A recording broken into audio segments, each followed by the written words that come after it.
Ladies and gentlemen, welcome back to Games of the Future Abu Dhabi 2025, powered by ADNOC. And now we are officially down to the top four teams of the tournament. This is Alisa, your host, and with me are our very own analysts, Goots and Soldier. Hello, everyone, and welcome to the third day and the semifinals. We have two matches today. They're going to be very exciting, and there are going to be lots of challenges we're going to see today. So, I yeah. am very much excited for today's match. How about you, Soldier? How do To you be feel honest, today? one step closer to the final. To be honest, everyone should be here, should be on the stream, should be ready for the semi-finals test. This is gonna be a hard for other teams because we have two matches, the FIG and Aurora Gaming, and the second game we have Aurora Gaming PH versus Onyx. The last game will be tough, Adham. Yeah, I think both games are going to be tough, because since DFYG was surprising us, since the group stages until now, they were actually the underdogs. We would call them the underdogs, but they did a great job reaching the semifinals. Aurora Gaming, of course, from Turkey. They are known. They're amazing. So I believe both matches are going to be very challenging, but the second one is going to be crazy. But to be honest with both of you, with these names who made it this far, we've all expected it. But let's be honest, one team really stood out the most. And for me, that is DFYG. Because they surprised us. It was not expected, and this is what I like about Games of the Future. Because it's not just about the experience. It's like that team making their own history. And as they mentioned yesterday, this is their first time making it into top four in this kind of tournament. And it just makes me proud, you know? Yeah, that is very true actually. And them winning actually RSU Hoshi, which is one of the world class teams. This is such an achievement for them. So kudos for their win against RSU Hoshi yesterday.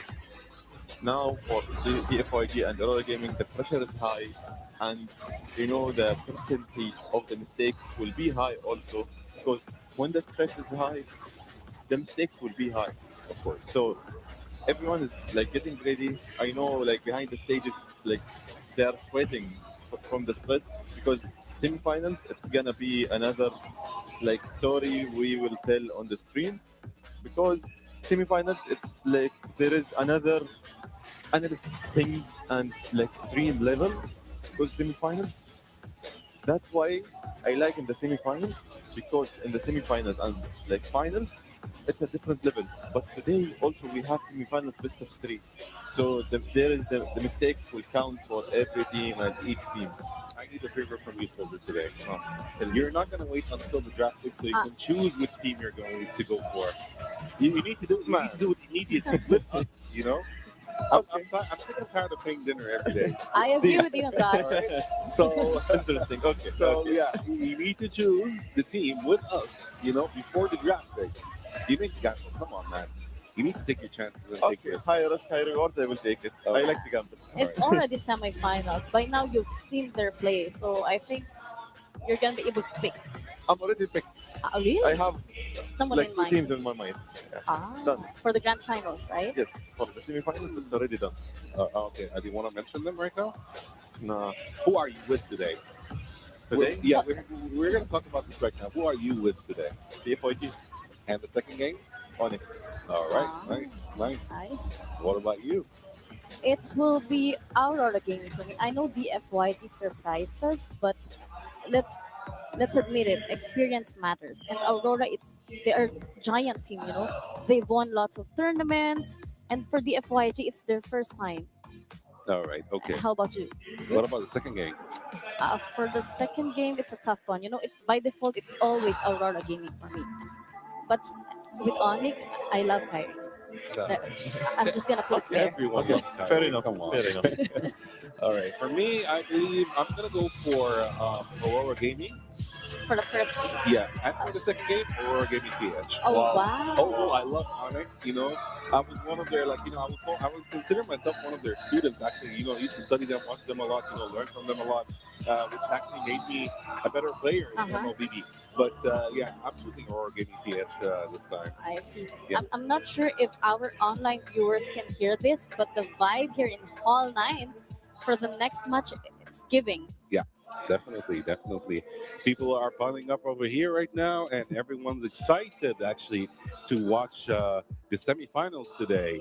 And whoever is watching us on all the social media platforms, I want you guys to vote for your best team, and let's see if you're actually going to be right. But now let's talk about the today's action. Our semifinals will officially begin at 3 p.m. UAE time today. I want us to talk about this. To be honest, Elisa, we have two of the best teams Uh-huh. because DFOG like have a tough journey during the group stages until the semifinals. Like they have like tough one until they reach here. It was like a I think it's DFOG. They are the black horses of this tournament. We have some highlights here from DFYG versus RRQ Hoshi. Yeah, It was a shock to everyone. exactly, exactly. I think Aurora Gaming is not going to let Long have his Moskov. I think there might be a target ban for Long because he was quite amazing with Moskov yesterday. He carried his entire team actually for the win. When Long used Moskov, everybody else followed. Yeah, It's definitely. like they're trying to prove that I am the best Moskov user here Exactly, among this exactly, tournament. exactly. So yeah, and Long was actually one of the MVPs in yesterday's match, as well as of course Super Ken. Super Ken is another very skilled player in DFYG. So yeah, we're gonna see a lot of fights today. On the other hand, of course, for Aurora Gaming, they were playing mostly the meta picks. You know, they were playing chill, they're playing safe. They didn't show any of their cards. You know, in yesterday's match. But we might actually DFYG might force them to show us today some of their cards. And of course, yesterday Rosa was quite amazing with his mage pick, and of course we cannot forget Pagu with Patrick Glue. Wow. Yes, Yeah, where he was like, that was a fun one. that was a fun game, you know. Everyone here was just laughing at it. And actually, my friends that were watching the match yesterday, they immediately after the match logged into the game and bought the skins. You know, so it was quite a marketing actually for Patrick. So yeah, everyone loved the skin so much. It was really cute, by the way. Yeah, yeah. To be honest, I dreamed yesterday about Patrick because before I slept, before I'm going to sleep, like I was playing Mobile Legends Oh, okay. with the glue, Oh, okay. and I bought the skin already. Like Oh, I have it wonderful. already. Wonderful. And when I slept, like I dreamed about Patrick, so I need to see it today. So the Actually, marketing would was love- effective for him. Yeah, I'm actually not a glue player, but you know, I might consider actually buying the skin today. You know, because it was fun. You know, it's fun. And yesterday, actually, I also played a couple of games before I went to sleep. You know, it's actually this is how it is for us. You know, guys. We It's a need to part play of the MLBB. routine now. Yeah, we need to play MLBB every day. So, you know, yeah, I might actually go for glue today. I might buy the skin today. Okay, maybe they'll convince me later on today. Okay, interesting. Will we see glue today? That's the question. Are we gonna see glue again today? I would or- love to, Adham, Yeah, to see glue. another Patrick. Yes. But Blue is down nerfed, right? As I believe. And actually, he had like a small nerf, but he had like all the tanks right now. They have a kind of a buff in their gold, so they actually get more gold per second right now. Oh. And they also have a higher, the lesser cooldown basically for their skills. So and they reach their levels like they reach level 15 faster than before. So they have nerfs, but they have buffs in other areas, which makes them very dangerous. Like right now in the dark system, we can see Tigreal. Tigreal is a tank, but we see him actually. He's playing XP lane sometimes. Some people play him as an XP laner, and he dishes out a lot of damage. You know, by changing only one emblem. So just a small emblem change can actually, you know, convert Tigreal to an XP laner, which is usually not like pros are not going to do that. For us casual players, we might actually do that just for fun. But yeah, it's tanks right now are actually better. Right now, it's mostly tanks and XP laners. Like even in the gold lane right now, you don't see that much marksman. You know, Yeah. as we saw yesterday, we saw a lot of Yi Sun-shin, but Yi Sun-shin was a jungler. You know, as a marksman, but we don't see a lot of In the lane. marksmen. Yeah, Yeah. marksmen in the gold lane. Right now, we see XP laners or fighters in both lanes, XP and the gold lane. So yeah, How about you, soldier? Until now, the meta is going to be like marksman in the jungle, and in the XP lane and the gold lane, like roamers and tanks. Yeah. Because yesterday we saw like sometimes we are seeing four tanks versus carry. Sometimes we are seeing only like they are picking like tanks with one damage dealer, like a mage in the mid.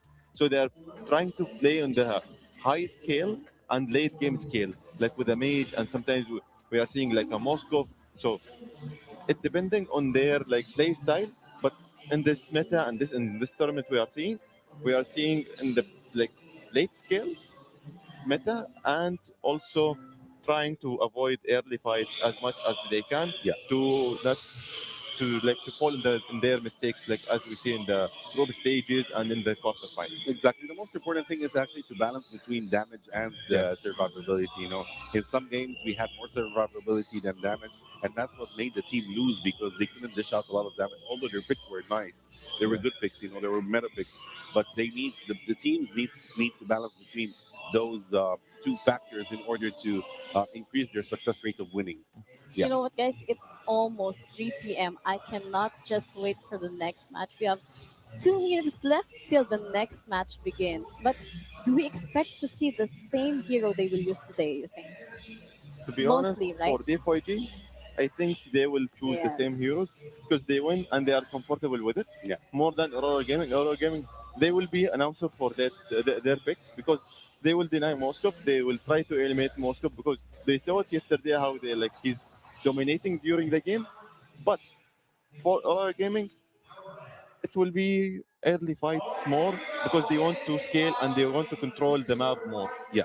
Yeah. I agree. I agree with you. I think they'll be playing it safe and keep to their heroes. Yeah. But if Aurora Gaming did their research, I think they watched yesterday's match, the for FYG's sure. match, so they wrote down, in their notepad, like, Uh-huh. okay, I will do your Bat my Moskov immediately, no kidding, So yeah, we'll see if they're actually gonna ban him or counter him.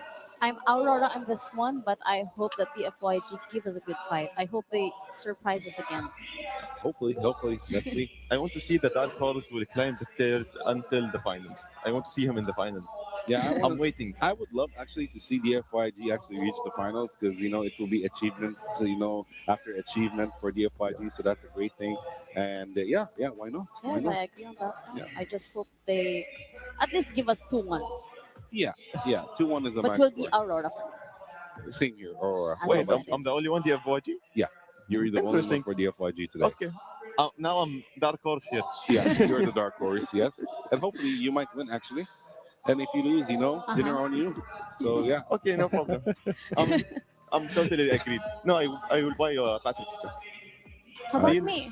Deal? Okay. You guys always keep me out of the picture. No, you're included without mentioning. Okay. You're the I- win-win I'm situation. only here. Angela user, so Oh, okay. I see. yeah. I know what skin to get you, so it's fine. Okay, Yeah. that's good. All right. And I think the teams are getting ready now. So with that said, let us shift our attention to the stage as we welcome our next match.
let's welcome the first team. Give it up to DFYG!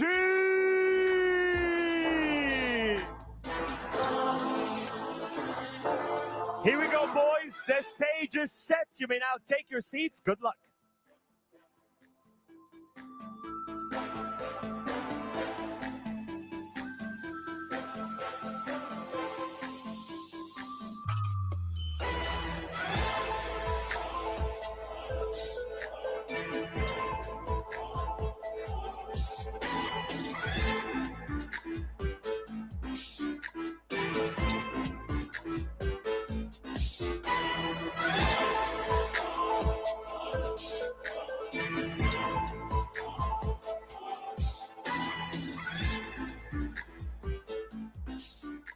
And now let's welcome their opponents today.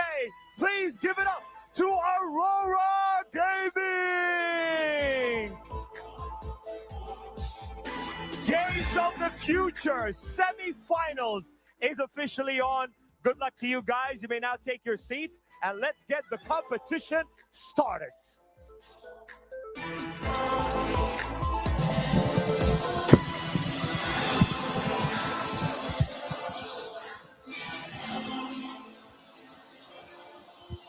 Welcome back, everyone. And if you're just joining us, you picked the perfect moment. Draft is coming in shortly for our first match of the day, the semifinals clash between DFYG and Aurora Gaming. So this is where things start to get really serious. We are in the top four now, so every ban matters, every pick matters. One mistake in draft can cost you the entire series. The opening game of the day, the first game of the day. We are waiting for the FYG and Aurora Gaming to choose and plan because I'm waiting for the Dark Horse to win. Adham, what do you think? I believe yes. I'm still with the Aurora Gaming, but yeah, I wish all the best for, of course, the FYG. I believe they're going to do a great job here in this match today. And as you said, no mistakes are accepted in the draft pick because one small mistake and one small pick, which is not right, will cost them the game. I think DFYG will stick to what got them here. Definitely, yes. And as you can see, Aurora are still planning right now. They're having a chat with each other. They are talking right now, and trying to, plan, what are we gonna do before actually sitting in their seats and, joining up to start the draft pick. So yeah, I wish them all the best. I believe they're coming for a reason, and the reason is the 900K. Of course, the prize pool, it's a big one as we were talking about yesterday. But Aurora, on the other hand, I think they will come in aggressive right away. Because yesterday their playstyle was aggressively more than the FYG. The FYG they're playing safely until the third game, as we see in the recap. But the FYG they will continue in the same rhythm, in the same strategies they win with it. Until maybe there is surprises with the Aurora Gaming, they will counter that strategy or that rhythm. They will continue and break the win streak for them. Maybe they will actually do that. As you can see, of course, Aurora is taking their time. They're very calm right now. They're very chill right now. They know what's at stake. So basically, it's not going to be easy. Even if they are actually a world-class team, it's still not going to be easy for them. They know they've seen the FYG yesterday. What have they done? And the day before as well. Probably some of the teams thought that the FYG might be an easy road to the quarterfinals or the semifinals, but the FYG proved them wrong, and they actually took both games in the quarterfinals. So, yeah, I wish them all the best in the semifinals. You mentioned that Aurora looks calm right now. I think the reason is that they know that they're going to take the spot to the grand finals. Maybe, or they want to be calm because they know that if they actually were, kind of worried or, It will very affect their skeptical. play. Yeah, it's going to affect them throughout the game and in their picks. They know right now how dangerous the FYG can become, so they need to be calm to avoid any mistakes. The FYG for Aurora Gaming, they're used to the stage level or the stage, let's say, stress and pressure more than the FYG. The FYG, it's still new team, new achievements they will get. Until now, they got to for like semifinals until now, and this is the first achievement they got it. So it depends on the experience they reached to this level. And here we go. The first ban is coming in. Soldier. Wow. Still, we are seeing the selections for both teams. We have the blue side and red side. We are seeing Aurora Gaming and DFYG. The first picks and bans, maybe you are expecting meta picks I until think like we meta will bans see or respect like ban here. for them, like, yeah, there will be a respect ban. Like Moscow, they will maybe like 50% they will ban it or they will counter it. They will give them a chance. Like just pick Moscow, no problem. We will play around it and we will counter it. So who do we think are they going to ban right now for the first Hilda. day? They ban Hilda immediately. Rosa ban Hilda immediately. We might see a Basha ban, of course, definitely. Yeah, Point. yeah, a Basha ban definitely. We might see an Eve ban also, or they might actually leave Eve and go for a Zushin ban. Farsa, I don't think. There is a very small chance for Farsa to get banned, but it might happen. It might happen. I'm not sure. But there are more dangerous meta picks than Farsa right now that they can ban because there is Lancelot, there is Hayabusa. They actually went for a Gatakacha ban. That's very interesting.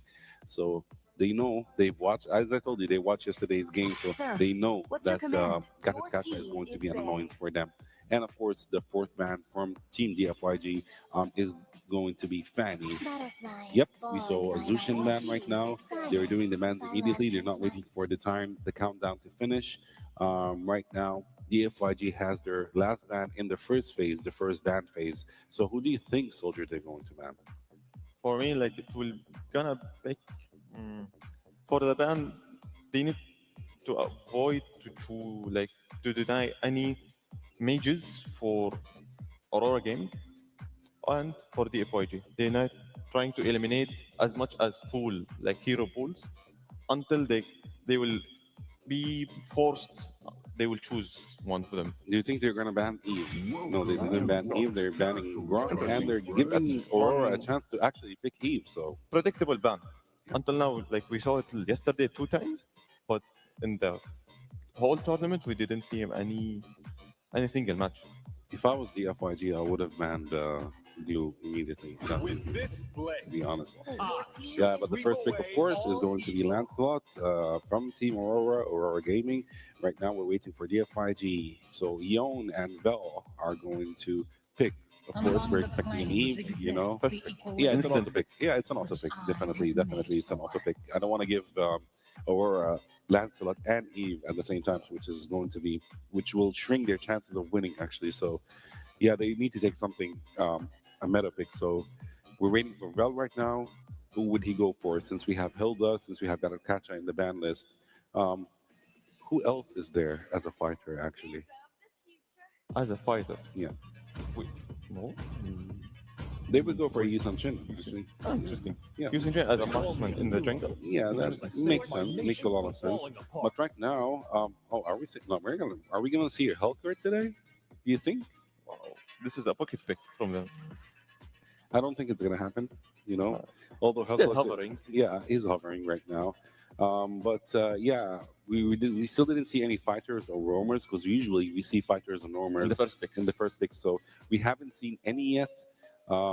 We still have Xborg.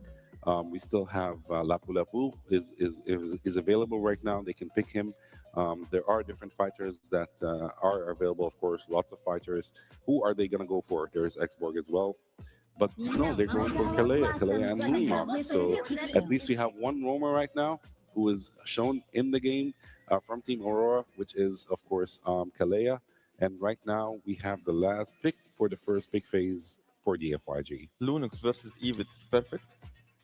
Also, they can go for Farsa, but Lunux it's more comfortable for Aurora game. And like if we focus on Gatukat ban, this is like denying team the FYG to initiating the fight and engaging.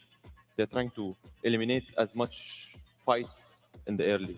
Yeah, and they're also eliminating also the backdoor clashes. So it's a good choice for them to actually ban Gatot Kacha. Right now, the third and the last pick for, of course, the team DFYG is Hylos. So Hylos is going to be the roamer. Kalea is going to be the roamer for Team Aurora. And right now we are in the second ban phase, and we're waiting for Super Ken to go for his ban. And since, of course, we have a jungler, a roamer, and a mage for Team Aurora. So I believe the remaining ones are actually XP laner and gold laner. They will try to in the ban phase 2. They will try to target the gold laners and XP more than Let them play the hero. Yuzong. I will be Yeah, Yuzong. Yuzong is a quite a logical ban. Yuzong. They need to ban it because there is Eve. Until like yesterday, we saw it, Yuzong and Farsa, how he counters, and when she opens the ulti, he counter it. Now versus Eve also, the same thing. It's going. Yes, definitely, definitely. So we're waiting for, of course, as you can see, target ban, Moscow target ban immediately, not giving him a chance whatsoever. But it's very unlikely to go for Yisanchin and Moscow in the same match because that would be two actually marksmen, and not only two marksmen, they're going to be two squishy heroes, which is Too much damage dealer yeah, with zero tanks. I think it's waste exactly. of ban. A Moscow. Not really. They didn't want to take chances. They didn't want to take chances. So they said let's ban him. But yeah, it was very unlikely for DFYG to pick Moscow for this game. Right now we have of course, the last ban from Team DFYG was Esmeralda, which makes a lot of sense. She would be a lot of annoyance as an XP laner, so they actually ban her. We might see another XP laner ban from Team Aurora. Might be Reynos, might be Xborg, might be Ruby. We still have lots of picks, of course, Oh, we from forgot Aurora. about Ruby. Yeah, And Harith. Lapu is definitely getting banned. Ruby still open. Harith still open. Yes, and of course, Xborg is open, Uranus is open. So there are different choices still for Team DFYG to go for. For D4G now it's a little bit hard for the draft. They're trying to deny as much. Like they ban Ismailda. Wow, Uranus. Wow. Perfect. Since, of course, Predicted from you. yeah, and since, of course, Yuzong is not there, he's in the ban list. So because Yuzong in the early game, he's very powerful. And in front of Uranus, he's extremely powerful. And actually, they banned also Esmeralda, which showed that they're actually planning to pick Uranus because also Uranus and Esmeralda clashing in the XP lane. They're not going to kill each other. They won't be able to kill each other, but at least they're going to be busy fighting each other in the lane. So we might see an Alice and a Claude, actually. And Alice is a great choice as well. But it's a gamble choice, to be honest. They're gambling a little bit in the Alice choice, but such a wonderful choice right now. Yep. Floyd and Alice. They like to gamble. Look, for the first game, it's testing. Because they have 3 games. Like best of 3. So if they lose one, they can grab their cards and play it again. Definitely, yes. And as you can see, Alice and Uranus are actually facing each other in the XP lane, and these two are like monsters of lifesteal, basically. So they're just going to keep on fighting each other for quite a while. Alice has a little bit more mobility than Uranus, but Uranus has more survivability than Alice. But in the late game, Uranus is crazy. So, yeah, I think they're aiming. I think DFYG, right from now, they're aiming for the late game. They're going for the late game, not the early game. Uranus impacts it's more than Alice. Oh, Harith is not last. Yeah. The impact of Harith and Uranus together, and there is Eve with the team. That's in the paper for me. The FYG. Actually, for me, it's Aurora because there is one questionable thing in the FYG is that there is only one physical damage leader in Team DFYG, and the remaining are all magical damage heroes. On the other hand, we have Lancelot and we have Claude in Aurora, which are 2 physical damage leaders and 2 also damage leaders. So we'll see. Maybe, of course, the FYG has a saying in this, but yeah, we wish them all the best. Yeah, and this is the first semi-final match of Games of the Future. So top 4 teams, best of 3, single elimination. Everything is on the line. So let's send it over to our casters to bring you all the action. DFYG versus Aurora Gaming. Semifinals start now.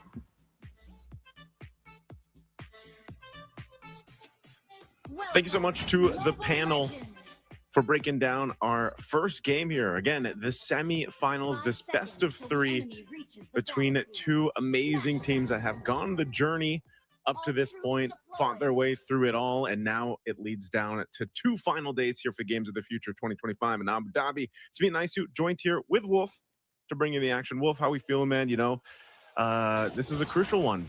It's a best of three. This is game one. I feel like both teams brought their best strategy for game one, though.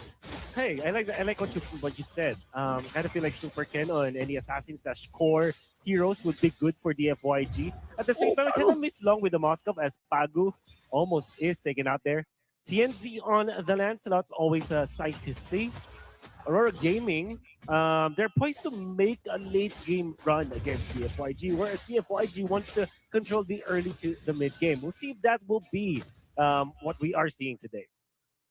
Yeah, again, with this kind of the course that we've seen, at least through here, of Games of the Future, we've seen a lot of this back and forth between game to game where teams would opt for either the YSS lineup. That's pretty much how I like to call it. And now this one is a little bit different just because, again, you don't have naturally what we do see is when the YSS is picked up on a composition, you'll have like the double fighter going, you know, for that case. But in this one, it's Lone goes with the Harith. And it's interesting because even in the draft, they banned out the Moskov, right? So they banned out the Moskov. He's not going to have that. Zed's fine. Okay, he's low. But Logan is going to be on this Harith that needs to go ahead and scale up. And, you know, I expect him, I don't actually know if Aurora Gaming is just going to keep using one ban just specifically for Logan, because that's exactly what it is. That's a targeted ban towards him, because we've seen what he's capable of doing on that Moskov. So he's going to have to do the same thing here with the Harith, dealing with the fact that Harith did receive a little bit of a nerf essentially in the patch a few days ago. But right now, DFYG has complete control of the objective. They secure the first turtle of the game, and Aurora really isn't able to do much. And that is just because of the lineup that they have, really. You're not going to be able to really do much until Pagu is level 4 on that Kalea. Yeah, in fact, Aurora Gaming with this Alice in the X-Men lane as well. You have the Cut and the Lancelot. All of that combined together. I think they want to go for the late game. So there will be a clash in the mid lane. They force the Brilliance for now. It goes the ultimate, but the Flicker will save Rosa. As we get out of there for the FYG. The Glorious Pathway is on number 2. They know that there's no Brilliance. They can dive. They have taken out Rosa. A kill to Super Ken, and they have to take the Yisun Shin. The juggle under the turret is perfect for DFYG. And they even get more. We do know that this composition coming from DFYG excels in the mid-game for DFYG. I mean, specifically for this game. If you look at the line of DFYG, sometimes it can work in the mid into the late game. In other, you know, if Aurora picked anyone else. But I think that in specifically this game, the power spike for DFYG is in the early to the mid game, whereas for Aurora Gaming, they're fine if this game can be prolonged. If we got to an 18-minute game, they're super duper strong. And we've seen that. We've seen that a couple times. Like, oh, Tsunami Slam. Tsunami D, that's going to be Zed taken out. Glorious Pathway already laid down. Anyway, FYG. Who wants to get a poke? Brilliance is there. Pagu stuns Super Ken for an extra stun, but TNZ, I mean, he wants to go for the exchange on the E1 as E1 already took out Rosa. They even take more. That's going to be Pagu as E1 survives with literally 1 HP. In front of Aurora Gaming, man. Yeah, great timing there from U1. I mean, just right at the right moment, was able to set things up and then get out with his life. So great play there. Super Ken getting the 2 kills that he has as well, helping him scale up on this YSS. It's, you know, the decision-making here from DFYG has been probably the most standout thing, like in their journey up to this point in the semifinal. You know, it's, if you consider for a lot of viewers out there, even ourselves, Wolf, when we first were introduced to the players from DFYG and, you know, the iterations from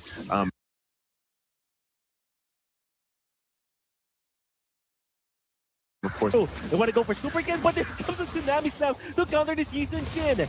Uranus as well as the Hydras, they are tanking for now, but not going to be enough as Rosa, the Lunox, with the HP-based damage against the Uranus, it works so well. Now Aurora Gaming more than have caught up in this game. Yeah, they basically caught up. I mean, as soon as I was saying that, I was like, DFYG's improvement has mainly been the decision making. Now they decided to go ahead and fight that fight, thinking that again. I think any team would take that though. You're up 1.5 gold, K gold earlier into that turtle. You might try to fight that, considering with what you had. They just kind of the positioning wasn't where they wanted. Lunar's really low. Super Ken will get that. So that's the best thing right now that's happening for DFYG. Super Ken killing spree. Oh, Rosa. Okay, yeah, you don't go for that.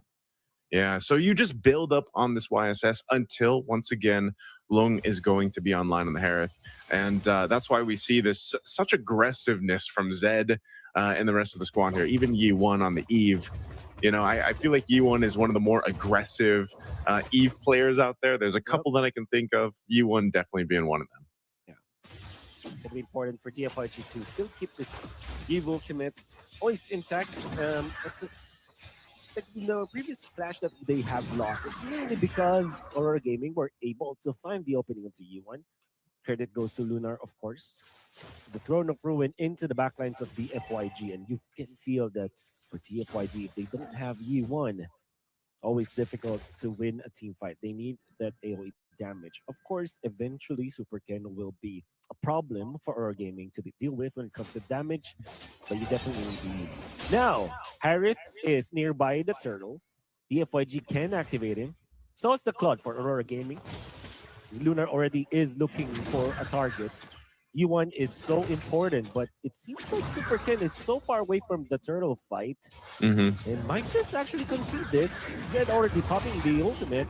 The Glorious Pathway out. They want to go for a Tsunami Slam, but Pago only finds the high loss. You don't want to go for that. Super Ken just straight up drops that, forfeits that turtle, and just goes for the push onto the top lane.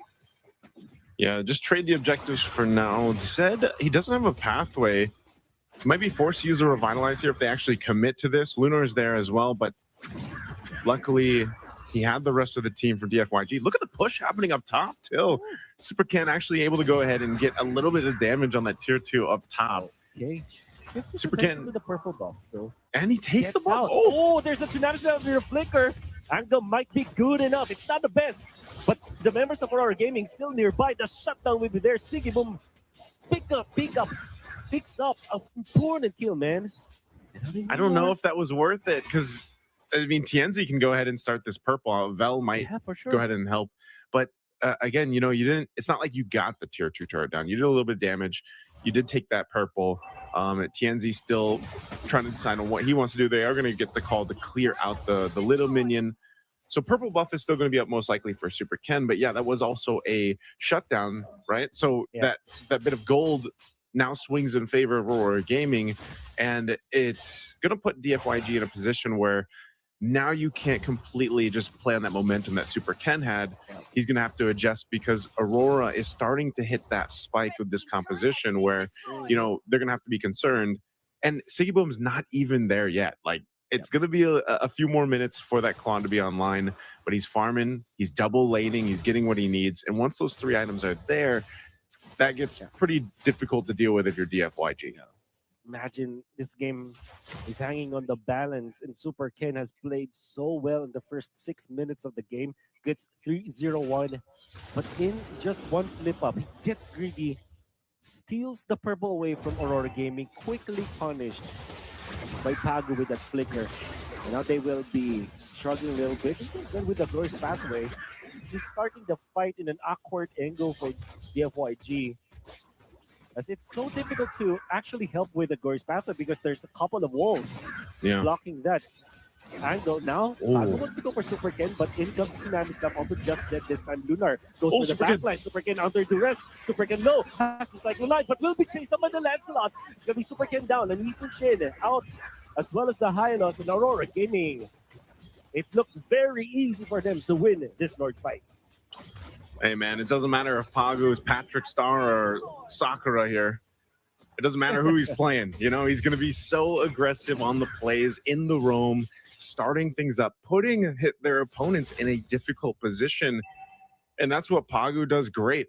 And a lot of the best roamers out there have that ability to go ahead and just put the opposing team in a very uncomfortable position that is basically a threat to their own objective fighting, because every single team, that's what they're looking for. They're looking for that advantage when it comes to the positioning for the Lord take or for the turtle. Look at this, Lunar onto the backline. C1 in trouble, has to flicker out, but Zed will meet his demise. Now Lunar is going to be traded out by the FYG. Comes Sigibum with the ultimate, destroys the turret, but they will not get a kill for now. Rosa is posing for this one. Has the brilliance. In comes the Lancelot, threading the needle. No long is going to be taken out. TNZ unpunished as he dives with the Lancelot. The dashes will be enough.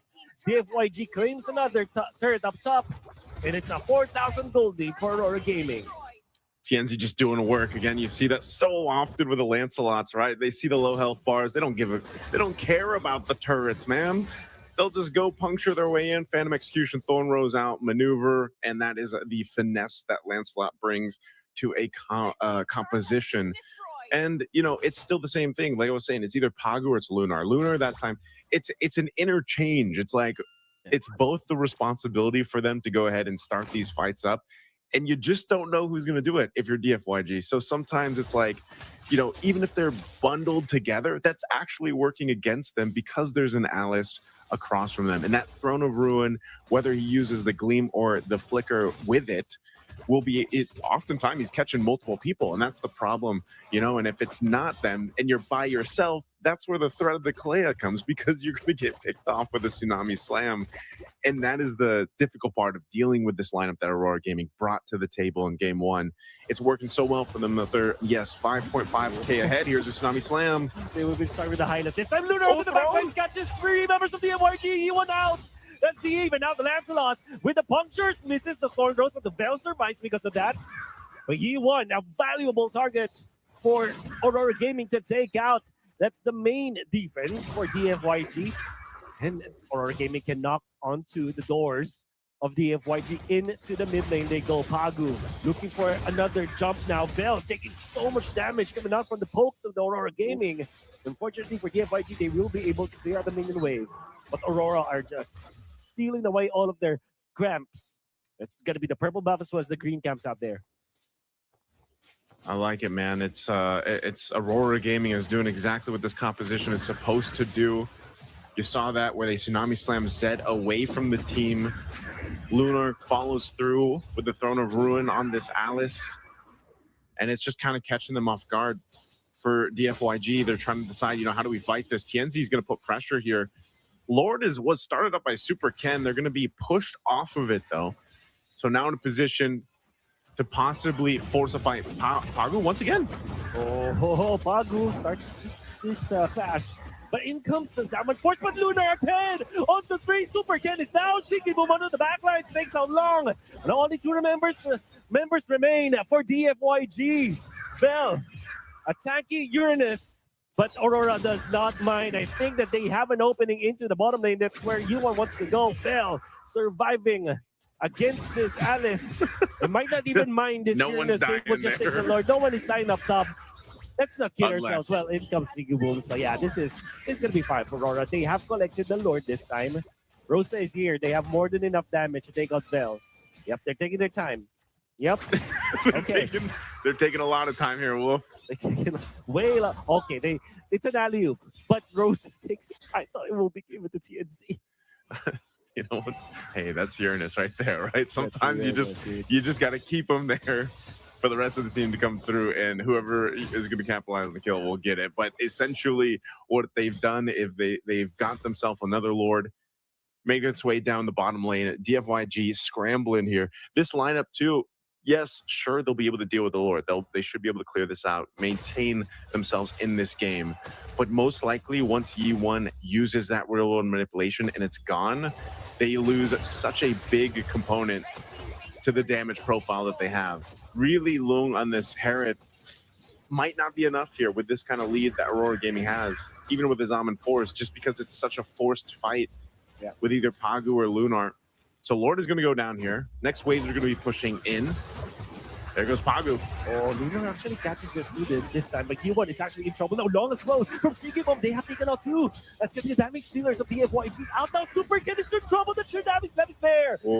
And now TNC collects the kill. Zen will be taken out. That's a triple for TNZ. Shut down for CT Bomb this time, but TNZ wants to go for a double kill even for the Uranus, Wow. but that doesn't matter. A complete team wipe for Aurora Gaming, and that's game one for sure. 8-0-7. TNZ with the showcase, the maniac on that Lancelot. Again, it was picked up for a reason, played to near perfection. Once again, Aurora Gaming with this composition, they knew the game plan for this from start to finish. They could choose multiple fights however they wanted to because of that combination alone, the Alice and the Kalea. And when you scale up this fast, you kind of get to take what you want. And that's what we saw when the second, third turtle started to break out. And Aurora Gaming just really was able to go ahead and capitalize on a lot there. I know this is a lot to break down in game one, but we are going to be throwing it over here to the panel to go ahead and talk more about game one. What a way to start our semifinals. We are now 1-0 in the series, and Aurora Gaming secured that win. To be honest, Aurora Gaming, they give little bit space for the FYG in the first game. They give them the first blood, they give them the turtle, but their momentum cannot be break easy. Yeah, that is very true. Aurora Gaming was playing quite, excellent actually this match. And oh my God, TNZ with Lancelot was unbelievable. He was, getting into the fights, getting the kills, and backing out immediately. But of course, we've seen Rosa do a great job as well. Pago was unbelievable with actually baiting the tag, stripping him away from his team so they can kill him and then clash with the team with no tag. So yeah, their play, Aurora's gameplay was very, very, very strategized. So kudos actually for Team Aurora for this win. You know what? If Aurora continues to play like this, we are looking at their spots in the grand finals. That is for sure. They can save a spot if they continue in the same rhythm they played in the first match of the day. Because if they continue with the Lancelot and they continue in the same focusing on the early tempo and in the mid game tempo, denying the FYG for any objectives, any kills, any fights unnecessarily, they can continue and they can save a spot. But looking at the statistics and looking at this number, it tells a very clear story that Aurora Gaming did it. Yeah, definitely. It was almost like a almost complete dominance from Aurora. 55,000 gold, like 9,000, almost a 9,000 difference in gold. 7 towers destroyed, 2 lords slain, 2 tertials slain. And as I said before the match started, actually there was actually question. I felt questionable regarding the picks of BFYG when it came to Harith in the end, because they didn't have a lot of physical damage dealers, and that showed in the game basically that there wasn't much physical damage. Aurora stacked on the magical defense, since most of the damage that was dished out from the FYG was actually magical damage. So yeah, TNZ is the MVP as we expected, of course, with Lancelot, 8 kills, 0 deaths, and 7 assists. We want to continue TNZ in the same rhythm. Yeah. Because if he continued and the FYG, if they focus him, maybe we will little bit fall apart. But the FYG, they know how to come back, because we saw it a lot. We saw they're testing the waters in the first game, then they will come back with the new strategies and new behind the stage things. Yeah, let's now focus our head into game 2. Yeah, they will focus more than in game 2, because some of teams they will check what's going on in the first match, because we have more space to testing. Yeah, but the mistakes are costly. More costly in the first 3, one game or second game. Because the stress more, the pressure more.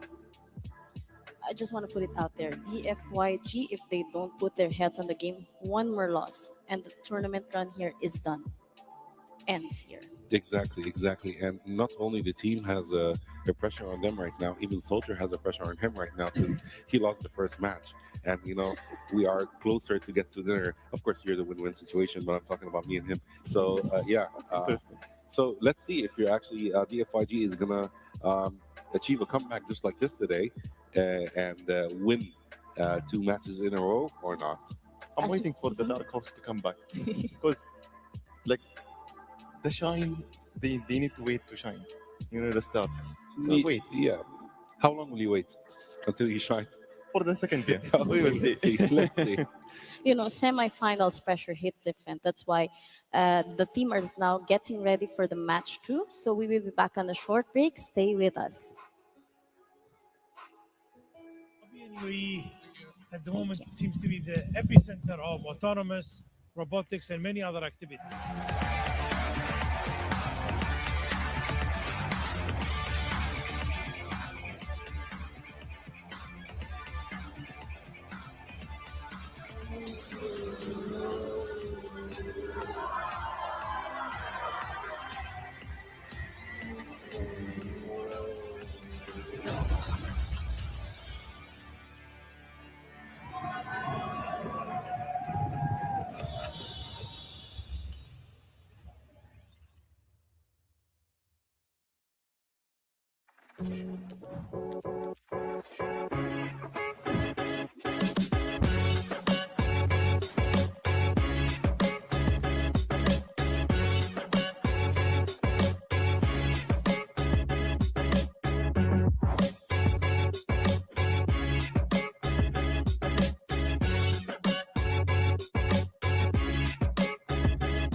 Running a business doesn't have to be complicated.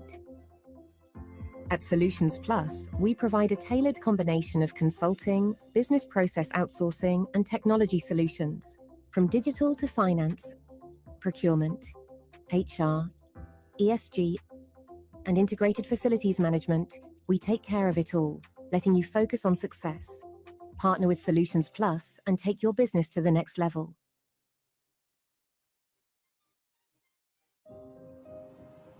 Health is the essence of who we are.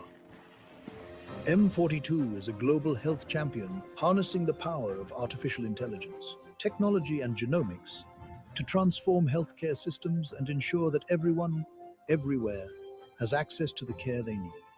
Our dedication to health knows no borders, and we serve with the belief that health is not a privilege. It is a universal right.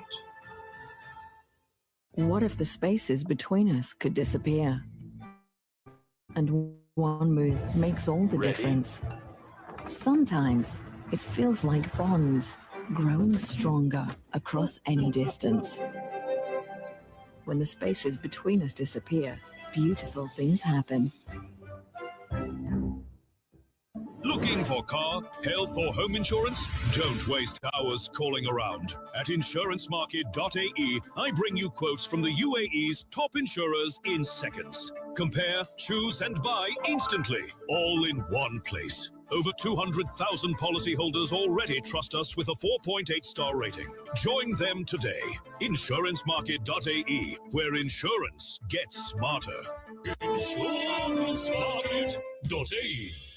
Energy is life. And today, life is happening in 2 worlds, physical and digital. In Abu Dhabi, where source energy powers innovation, a new kind of energy rises. An energy that unites worlds through intention and action. Where physical skills meet digital mastery, and next generation of champions are born. This is where talent meets technology. Where strength meets strategy. Where energy amplifies through action and powers the future. The games of the future, powered by ADNOC.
All right, welcome back, everyone. Ban already started, and the stakes have just gone way up.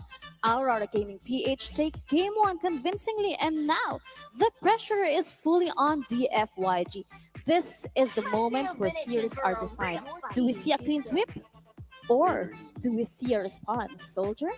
We are waiting for the clean sweep since yesterday, but still, the FYG they will not let clean sweep happens today because we are seeing the bans. First two bans for the FYG, Grok and Kalia, and Aurora they are having banning Hilda because it's very annoying. Adham, I know it. Yeah. Since yesterday, but it's very like it's easier to counter. Yes, that is very true. And of course, Kalea was such an annoying factor for the FYG the previous game. Although she was basically targeting mostly the tank, other than compared to any other hero or any other role. But yeah, didn't want to take the risk anymore with Kalea. Now, right now, we see the second map from Team Aurora is actually Yuzong. So, are we seeing more XP laner or roamer bans, or are we seeing jungler bans? Since we have no junglers, no mages right now banned up to this moment. Until now, Aurora they are having a clean gameplay, and it's hard to break during that game. Like we saw it in the like last game, it's hard to break, and it's cannot like there is no mistakes to play around. Like the FYG, they're trying to find any mistakes, but Aurora Gaming they are not letting any mistakes happen. They're trying to play a perfect game, like 18 was half.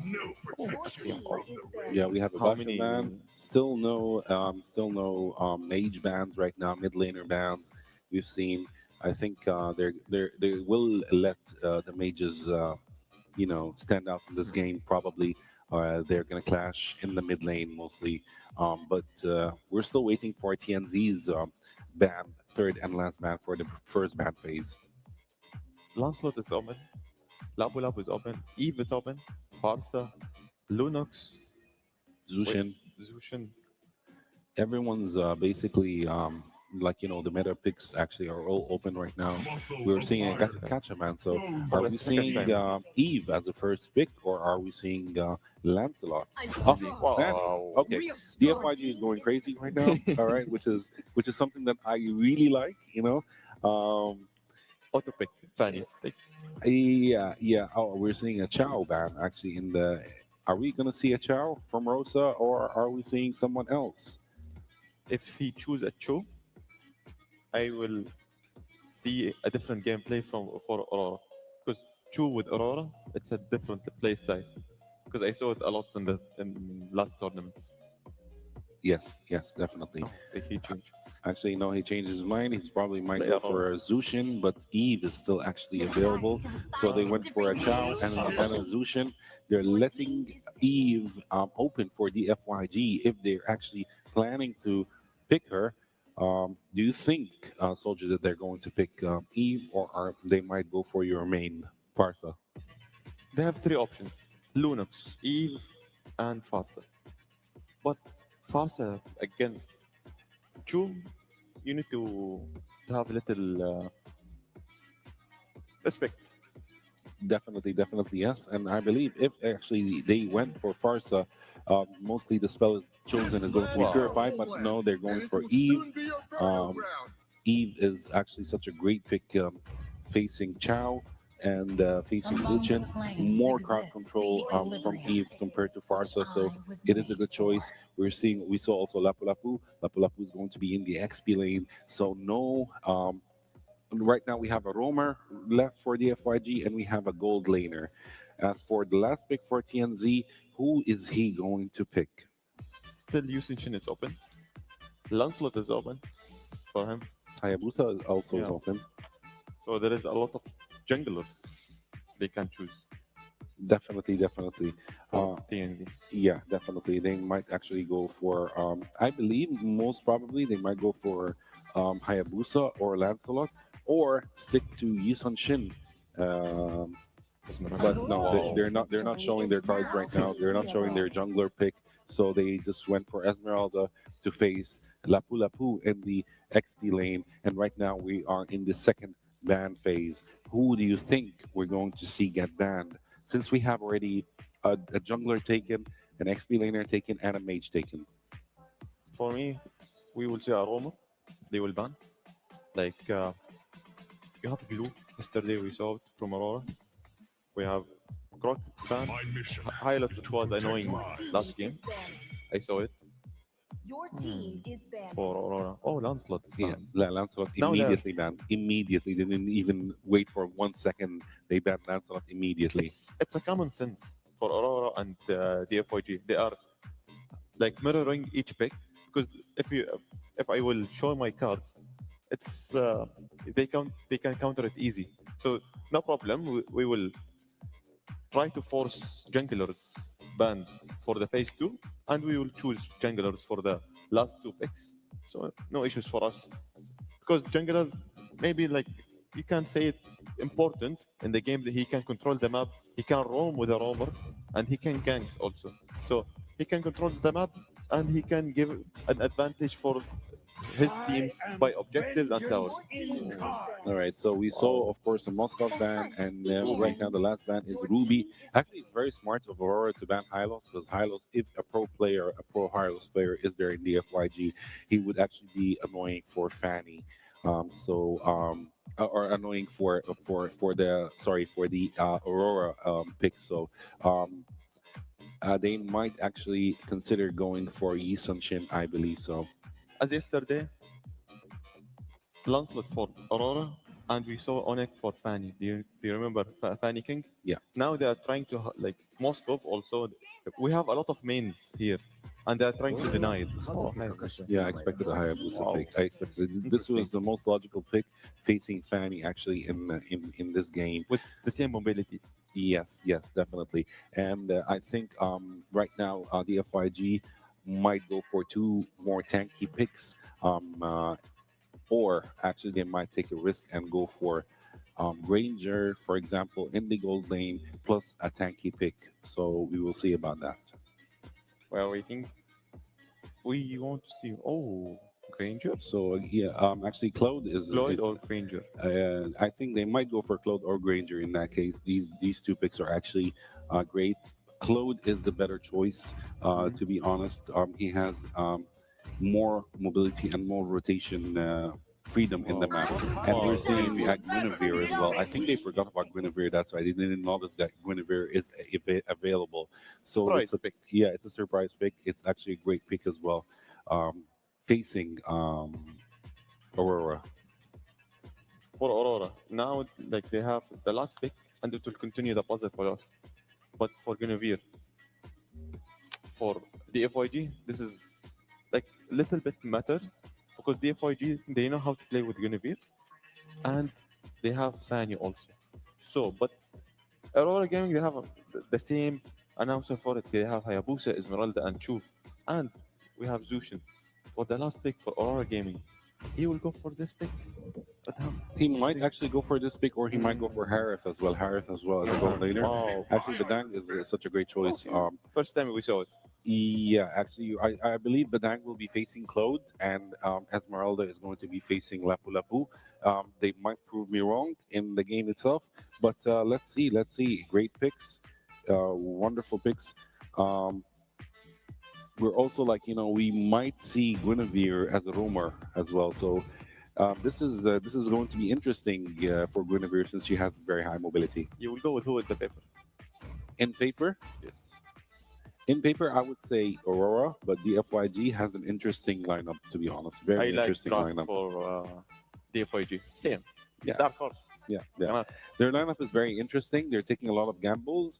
Aurora is playing it more safe than actually risky. So, but they have great picks as well. So let's see. Wish them all the best. Yeah, I think that's all from our analysts. So one team looking to close it out clean, the other fighting to stay alive. Let's throw it over to our casters to bring you Game 2 between Aurora Gaming PH and DFYG. Casters, take it away. Welcome to Mobile Legends. Thank you so much, panel. Once again, welcome, ladies and gentlemen. It's me, Nice, who joined here with Wolf. We're in Game 2 of this best of 3 right now, currently match point for Aurora Gaming. And for DFYG, they're going to have to make this work and get a win here to extend the series. Otherwise, they will be done here for Games of the Future 2025 in Abu Dhabi. Now, Wolf, I know we were talking about this on our own here while the panel was doing their discussion. This is such an interesting draft that Aurora brought, man. Like, they swerved it. They swerved it at the last second, too. And I think, again, we always talk about flexibility when it comes to the draft. This is a gold lane Cho. That's right. In the hands of Siggy Boom. And they switched it, you know, because we saw that in the earlier. Whoa, he's actually quite low. Okay, this is going to be a tough lane, by the way. That's why I wanted to highlight this, Wolf, because a gold lane Cho versus a Claude. Ooh. All right, so that's it's a lot of time that Siggy Boom will not have, and even Super Ken is threatening for this one. Gonna be a war of attrition between two junglers, and Super Ken wins it. That is the Crammer that he was able to steal, but TNC will have the retribution for the gold crab. So arguable who got better off the trades. Pago will have to help Siggy Boom up top so that they will not be gapped that badly. Long actually misses on the Arthur Thievery out there, so that's the end of that crash. But we're talking about the Cho, man. If the Cho is in the roam, it is usually played in the team fights. You can always see it like every single time that there's a team fight. But if you're a Gold Lane Cho, there is this approach where you can be that split pusher. And then you come in when the fight is already almost done, and then you get a pick off. You look for perhaps the Claude or maybe the Fanny. And in the macro battle, you are the hero that can actually chase the Fanny around because of how easily it is for you to get to the fight. So I think that's a general idea why I pick up the Claude. Now, Zed is the Guinevere that is actually being played as the roamer here for DFYG. Yeah, it's really interesting, again, how some of the drafts, you know, you might see some similar heroes, but again, the ones that are flexible, that you can kind of interchange throughout the roles are what teams like to go for, especially in these more of like these high stakes, you know, these high stakes matches where you are facing a match point for specifically for DFYG. And, you know, the Guinevere roam can work. We've seen it work many times. We've seen it in the jungle. We've seen it in the roam. And for this most part, again, this was a first pick priority Fanny for Super Ken. They grabbed it right away. And so even then, you're leaning into that comfort for Super Ken, but it's also risky. It can be risky. It doesn't matter who you are as a Fanny player. You know it's going to be a risk for the team to make it work. And there's a certain type of execution that comes with that. If you fall behind, if you get an advantage throughout the course of this game, that then the rest of the team has to do. But I would say for the most part, this is all still very comfort also around the board. E1 once again on the Eve. And then, you know, we've seen Zed play this Guinevere in the roam before, Vel as well with a Lapu Lapu, who's a mainstay in the XP lane. So there's a lot of great opportunity here for the FYG to make this work. And the fact that that first turtle basically went uncontested and wasn't fought for is fine, because again, for this whole lineup to work for DFYG, if they can get pickoffs around the Guinevere early on, great. If not, as Lung gets kicked there, if Lung will be online eventually. Zed is in trouble. Get taken out. That's the first blood. Super Ken has to run away from this one. The Fanny will not be able to get away from Rosa's grasp. And that is going to be 2 kills for the Jushin and 1,000 gold lead for Aurora Gaming. What a start. Big start already. Rosa with the Jushin, probably the most picked if it's open. Maybe aside from the Farsa right now, currently, just in the current meta, but also here at the Games of the Future. And you, such a utility mage, you get an early start with it. You're going to scale up even better than you normally would. But even then, nice little dodge there. Make sure he doesn't get spatial migration. So he's going to be fine. But again, even using that beacon, look for the turtle. Oh, Vel? Vel? Okay, gets it. And actually forces Kenzie out. No retribution, no problem. Now Super Ken wants round number 2 in the mid lane. Quickly learns that he has to just get out of there as the damage coming out from Aurora is just way too overwhelming for him. Whereas GFYG up top, Long is just taking out Siggy Boom, and comes Pagu. Siggy Boom might have overstayed his welcome, does have the purify, and will pop the ultimate down. Pagu in trouble, Pagu down. Rosa gets in front of Long this time. we will be taken out as well. TNZ consolation Man. prize to take out the roamer of DFYG, but Aurora Gaming have challenged this squad who has been freely farming up top, only to feed him with 2 kills. I gotta say that was like a chess game right there, man. Up top, you see Sigaboom take a ton of hits just from the auto attacks from Lung. They try to set something up there, but then Zed was there to help Lung, and then it just kind of turned into just a trade, But yeah, you mentioned this. You get a kill on Lung. He needs that for the Klon to go ahead and scale up faster here. And I'm wondering what Sigaboom is actually going to build on this show, just because we don't see the gold lane show picked up too often. Like it's so rare to see it. I know right now he's got the War Axe. I just wonder through the course of this game what kind of build path he's going to go. Is it going to be more defensive? Is it going to be that pure hybrid? We know. Hey, there's some risky players they'll go damage, right? But in this case, you don't want to do that, obviously, against the Claude when it's across from you. So for the rest of Aurora Gaming's lineup, it's still relatively even across the board, nothing too crazy. I'm still surprised. Oh, he won. Yeah. As soon as he got the Sky Piercer. Like stuns. Now Sigaboom gonna be the trade. Bago wants to go for a kill up to Zed. Zed tanking a little bit for now, but eventually will fall into CNG to even get that killing another spree. stack. Another stack for the killing spree. Just as he hits it, he gets 2 kills. Oh man, what a dream scenario for TNZ. That doesn't really save them yet in this game, as Super Ken and the gang, they were able to take on the show. Lunar is going to be able to defend the bottom lane, all the while that's happening. TNZ already working on this turtle. Retribution is available for Super Ken. In fact, he has a level advantage over TNZ, but that means that they will just take it. Seems like Super Ken is not even interested in that, especially because 4 members of Aurora Gaming are already positioned around the turtle. Yeah, they knew they had that too. This is going to be actually of concern though for DFYG. That TNZ is getting these stacks pretty easily right now. And Aurora Gaming is actually feeding them to him if they get the opportunity to. Another turret's going to fall. They work on their first turret. They get that down in the bottom lane for Aurora Gaming after getting that last turtle of the game. Now, in this case, like I said, DFYG, they have plenty of grounds to cover. They're not far behind by any means at all. And as long as, once again, they can contest into the objective, the Lord, once it comes up in about 1 minute and 10, they should be there. DHS is now locked in for Lung. He should, does he have the 3 items? He can deal with pressure here, though. Let's have the Purify for now, but 3 members of Aurora Gaming is going to be enough. It'll be a little bit too late onto that Purify. Rosa is going to be the exchange. Aurora going to be very happy about this, especially if they do score a kill onto Bell, which will be the case. A mega kill for TNZ. Another stack. Another stack. That's 3 in a row. Maybe the consolation prize is the mid lane. Seems like it's not going to be the case. Super Ken, the damage is not enough. Oh my goodness. Aurora Gaming have found so many wins across the map. Yeah, it's just all over, and it's too bad they didn't get that turret down at least in mid. It's nearly there, so maybe just getting that 1 hit. But, for the most part, it's troublesome for Aurora Gaming to continue to go ahead and get these stacks for DFYG. That's where the trouble basically lies, because you're going to see TNZ now that he's got these stacks and he's got, his scaling is where he needs to be, plus the Warcry emblem. He can actually just dive into these turrets and these setups if they find them. And that's what's going to kind of, this is exactly what I was talking about. Oh my goodness.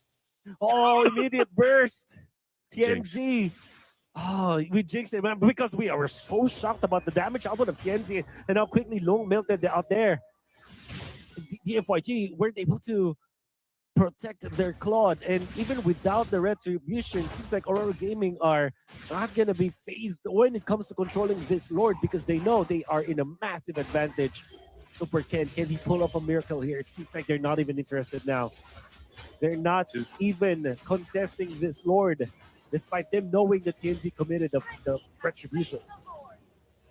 Everyone's been or has seen a stacked up Hayabusa. Whether you've played against it or it's been on your team, it is a menace, basically, right? Yeah. And TNZ, he's been basically unleashed. He's been able to go ahead and do a whole lot throughout this game, 10 minutes in. And this is where also that transition kind of happens now. Like, he is such a big threat with the Shadow Kill alone. Like this, even if they decide, okay, Rosa dies. Okay, he doesn't. He chooses not to go in, which is better because they want to play into this Lord push. Rosa does die. That's what I was going to say, though. I was waiting for to see Super Ken get value out of this Fanny pick. I know for the majority, because of the nature of this game, he's been kind of forced to just stay in these off lanes and push. Oh. Okay, Purify committed. Nullifying the real-world manipulation from DFYG. Seaboom down bot. Seaboom will just, I think that he has reached that status where all he needs to do is to just split the map with his Cho. It's going to be difficult for DFYG to deal with his Cho. In fact, they will go for the heads to play. They will control Ken, and Super Ken is down. Another kill. Oh my God, this is not dangerous, Grass, but with that play coming up from Sigi Boom, you might as well be traumatized from that. Now Zen will have to pop his flicker, but it's not going to be enough. Another one. Okay, yep. TNZ with a godlike streak, 7-0 and 2 Bell. In the middle of 5 members of Aurora Gaming will be getting out. Fortunately for himself, there are no minions left in the mid lane. But Aurora Gaming, they're pressing the attack now. They want to get this purple buff. Get it. Bell wants to go for the exchange, but the kick from Sneaky Boom and the pushback from Baku, they're avoiding Bell. Oh my goodness, Aurora Gaming are kiting. This Lapu-Lapu, this is so difficult to deal with if you're DFYG. Man, this is probably the most frustrated I feel like a Lapu-Lapu would be. You know, you're trying to jump in, trying to initiate a fight with the bravest fighter, and you just get kicked. Like, imagine how that feels, how that looks. You're supposed to set things up, right? With that whole combination we see so much with Lapu-Lapu, but with Seaboom on this Cho, he's able to just kind of stop that in his tracks. Whoa! Okay, explosions into the mid lane now. For a while, DFYG are surviving. In fact, they were able to pop the Eve ultimate, but Zed is going to be the first one to drop. Aurora Gaming escapes the zone of DFYG. TNC wants to go for Super Ken. Oh, the shurikens are enough. A double. That's that Sky Piercer. For TNC, 9-0 and 2. Oh my goodness. A dream game for a Hayabusa. That's a dream game for a Hayabusa. That's a dream game for a Sky Piercer. So you're going to go for more. Let's go for that kick. Finds it. Will not continue because long is going to be a problem. But of course, they will give it to the Hayabusa this time. 10-0 and 2 for TNZ on this Hayabusa. How many stacks does he have right now? I think he's maxed out. He probably is maxed out. Yeah. Yep. He's maxed. I was going to say, like, again, as soon as he bought that Sky Piercer, value right away. Got kills right as he bought it. So it's max stacks now. TNZ, like, that's why I was saying it's going to be a problem.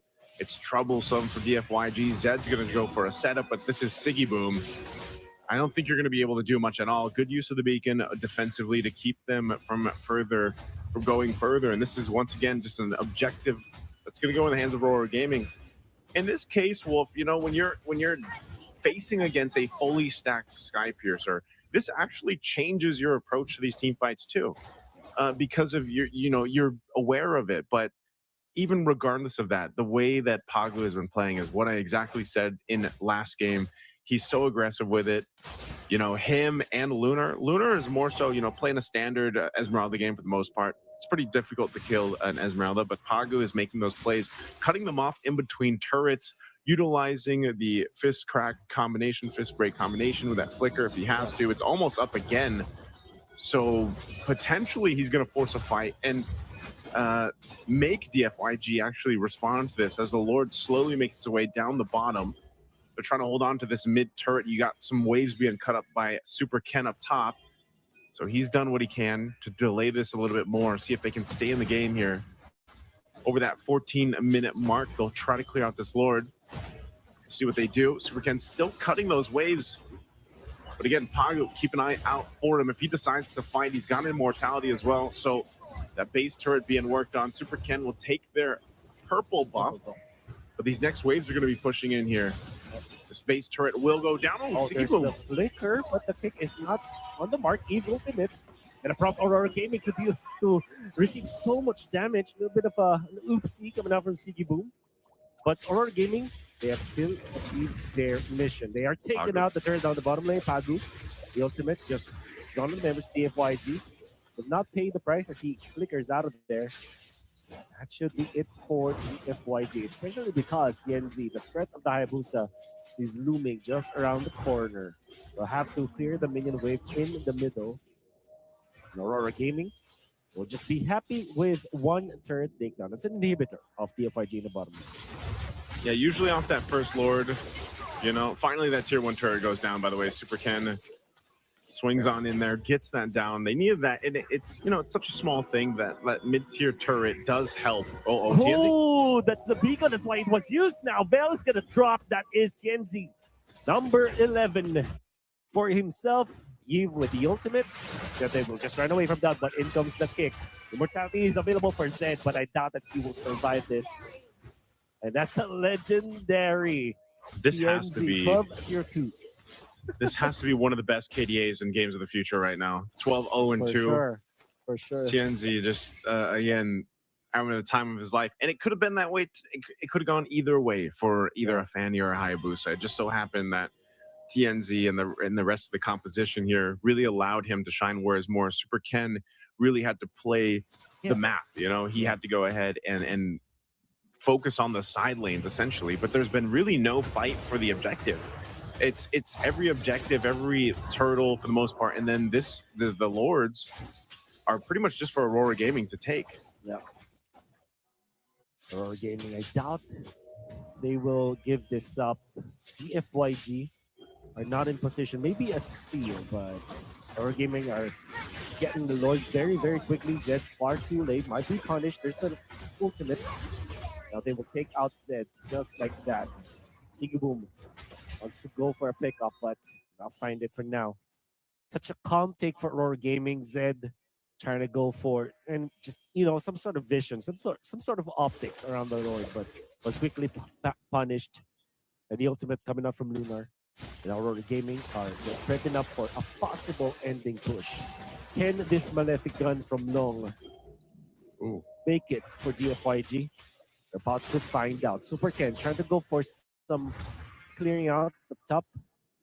For now, Aurora Gaming are waiting for the Lord. With their lineup, they should be able to defend this, though. I know they're down 7,000 unless it goes bad with this team fight. Oh, Sigiboom getting punished. Actually down for the count. The Cho is down. The Aurora Gaming, all of their minion waves up top and in the middle were cleared out. The bottom lane with the Lord is also getting cleared out here. Just that one jump coming up from Sigiboom that did not net any kick. It's going to be enough. Super Ken.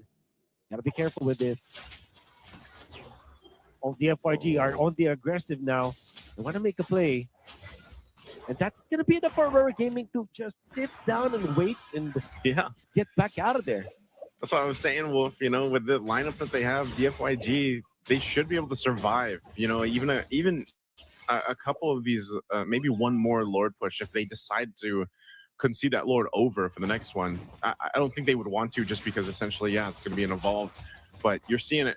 You know, they're able to go ahead and fight back. They're getting into that form where they're able to.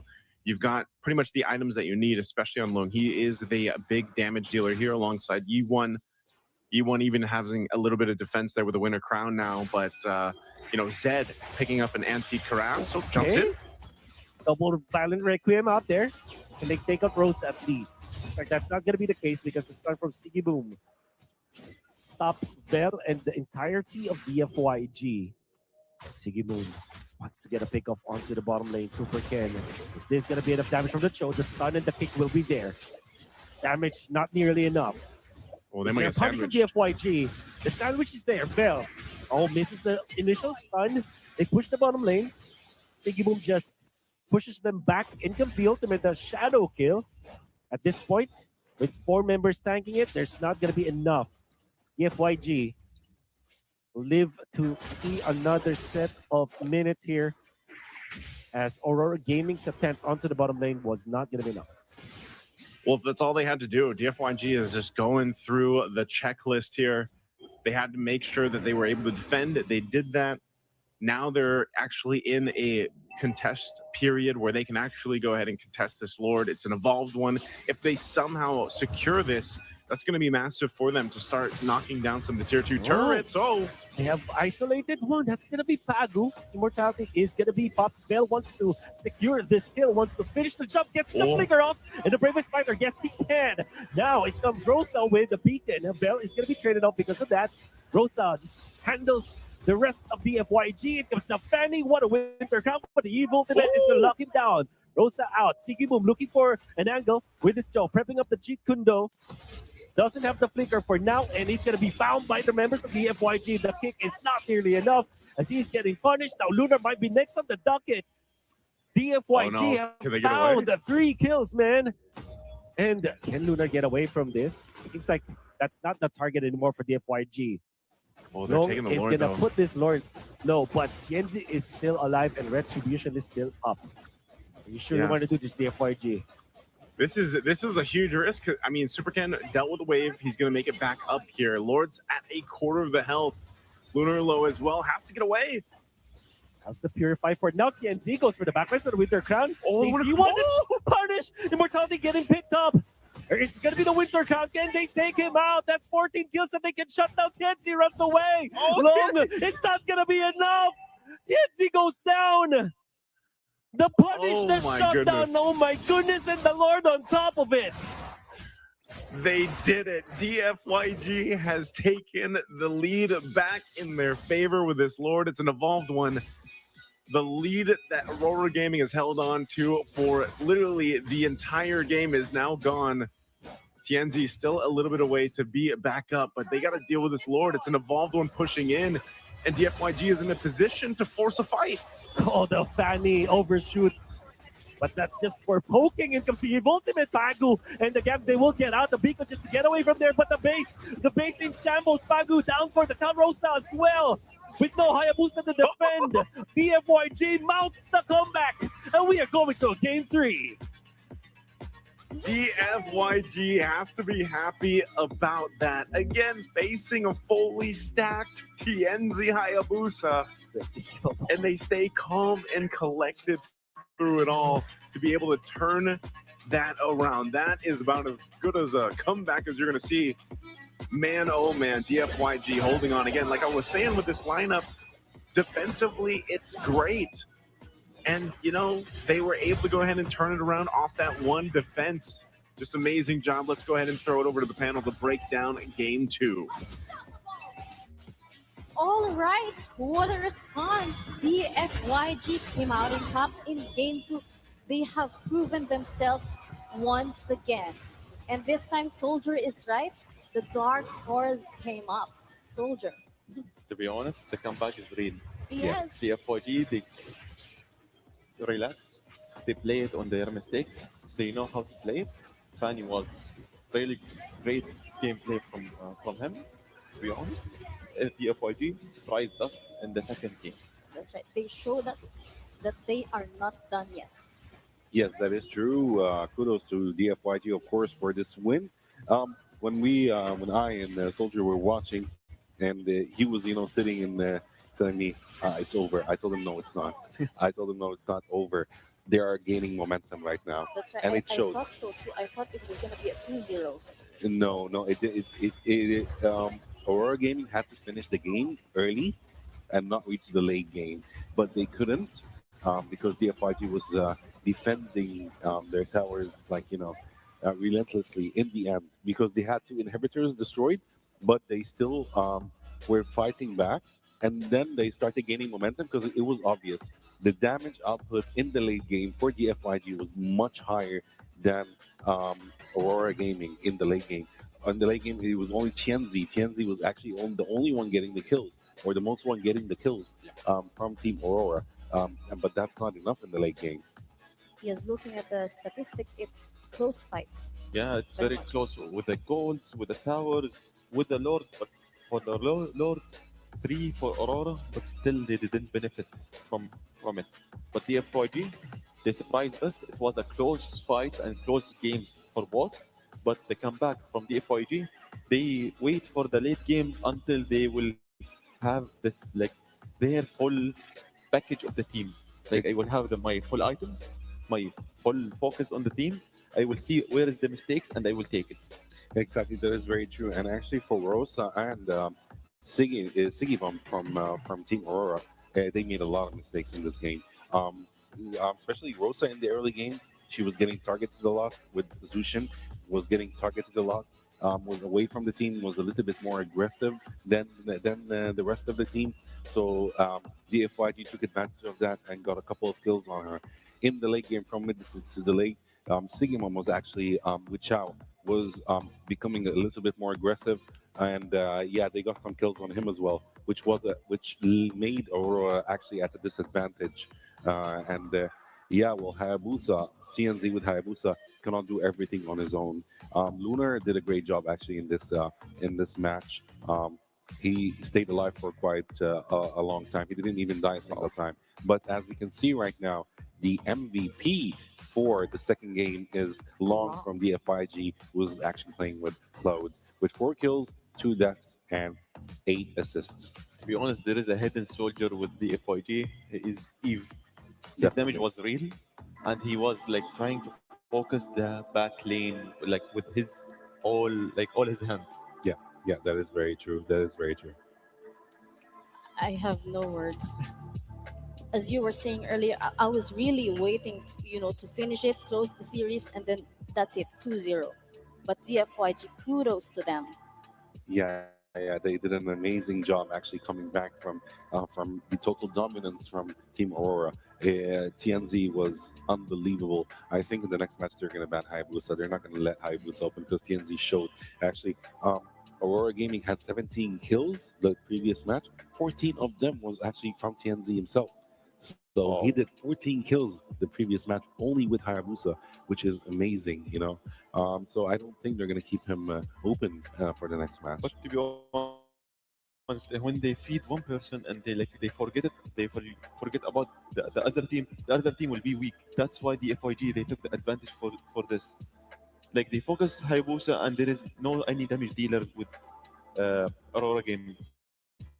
Yeah, that's why the FYG divided all the loot for his team, and they focused how to take advantage, trying to kill Hayabusa and finish the game. Exactly. And they were actually rooting more for Badang to actually get the crowd control factor and create the wall so they can actually clash on the team. But the FIG knew that this was their strategy, so they were playing a bit far from each other, so Badang wouldn't actually maximize from his skills. Yes, we will be seeing that in Game 3. This is what we're waiting for, the Game 3 for this series. Okay, all right, that's it from us. Let's go on a short break and let the team get ready for Game 3. Abu Dhabi and UAE at the moment seems to be the epicenter of autonomous robotics and many other activities.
Running a business doesn't have to be complicated.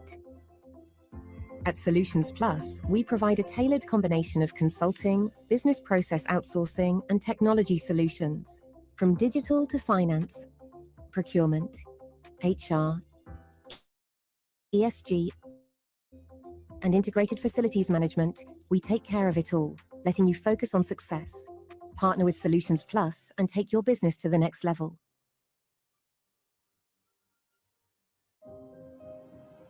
Health is the essence of who we are. M42 is a global health champion harnessing the power of artificial intelligence, technology, and genomics transform healthcare systems and ensure everywhere has access to the care they need. Our dedication to health with borders, and we serve with the belief that health is not a privilege, it is a universal right. What if the spaces between us could disappear? One move makes all the difference. Sometimes, like bonds, grow stronger across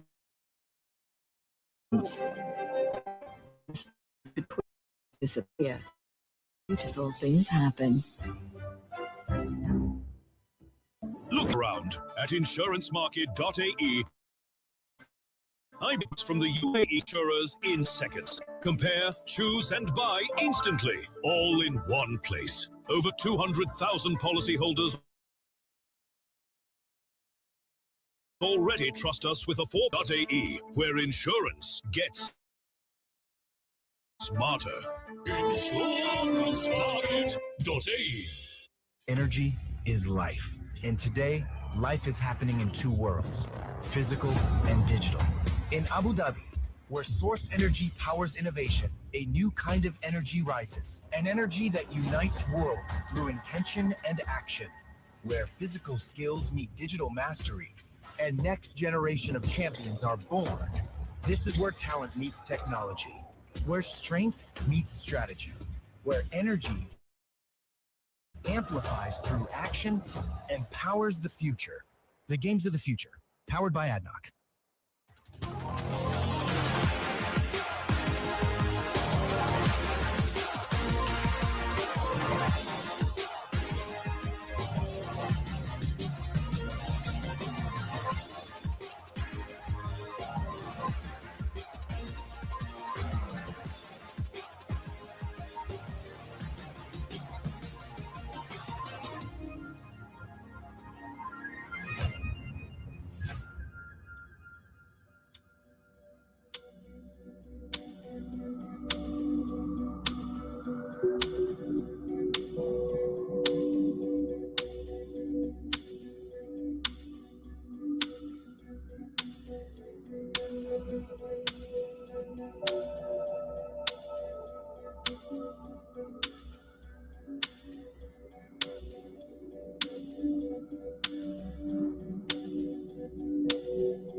All right, everyone, this is it. We have reached Game 3, the decider. One final draft, one final game, one ticket to the grand finals. Aurora Gaming PH versus DFYG. You know what? Everything we've seen so far leads to this moment. But what's at stake here now? There's no tomorrow after this, no backup plan, no second chance. So the winner of this game secures a spot in the grand finals. Soldier and Groot, can we start reading, please, the banning? Now, one step closer to the grand finals. That's We right. need to see Aurora Gaming in the same stress level of the FYG. Now it's 1-1, and we are seeing in the game 1, game 2. Wow, wow, wow. Fanny and Gatugat. To be honest, targeting ban. And game 3, it's gonna be hell of fun and hell of stress for both teams. Definitely, yes. It's going to be very stressful for both teams. They've got 900K on the stakes right now, so yeah, they no more mistakes, no more mistakes. Actually, on the other hand, I really hope Blue shows up in this game. You know, Blue Yes, was give so us much a fun. good laugh here. Yeah. Blue is such a great hero, to be honest. We enjoyed our time. Pagu, please, Big Blue. For the third game, I don't think so. There is room for mistakes, to be honest. Glue is not a mistake, man. Come on. But there is other options. It's better. Yeah, definitely. But Patrick, no problem. Patrick, yeah. If they have Patrick on all skins, that would be good. On all heroes, that would be great, actually. So we have Lancelot as the second man from the FYG. So we have Fanny and Lancelot right now. And we have Gacha and Hilda for Team Aurora. We're waiting for TNZ to ban the last hero in the first ban phase. Who is it going to be? Are they going to go for one more XP laner or are they going for a mage? I think they will go for one XP laner. Why? They need to focus because last game, their weak point wasn't the XP lane. Zushin was quite annoying actually the previous game, yeah. But still, Eve was more better, DFYG. DFYG with Eve, with the damage dealing in the last game, and trying to focus the back line and like deleting the front line. Because if they have Badang for the front line, versus Eve, it's hard. Also, Chu last game was playing with the tank build, not like a fighter build. Damage build. Although he was in the gold lane with Claude, I understand the idea that he actually went for a tank build because he would be very squishy in front of Claude since Claude has distance damage. He damages from far away, so he had to build the tank. Yeah, exactly. But as I can see, Hayabusa is open, Eve is open. Aurora are taking risks, but Brock is not open. Oh my God, Brock is actually joining us today in this game. Pagu, yeah, he's like, okay, Groot, I'm not gonna pick Glue, but I'm going to pick Brock instead, which is such a great choice for him. Right now we have Eon and Vel waiting to go for their picks. Who do you think they're going to pick? Are they going to pick a mage XP laner or are they going to go for a mage jungler? Mage and jungler. Mage more and than jungler, yes. They are hovering on Eve because they win it last game and they know how to play with Eve more than other mages. Oh, and we have Basha as well. So this is going to be crazy, actually. But for the first pick for Aurora, like as a Grok, it's understandable because they cannot let it go.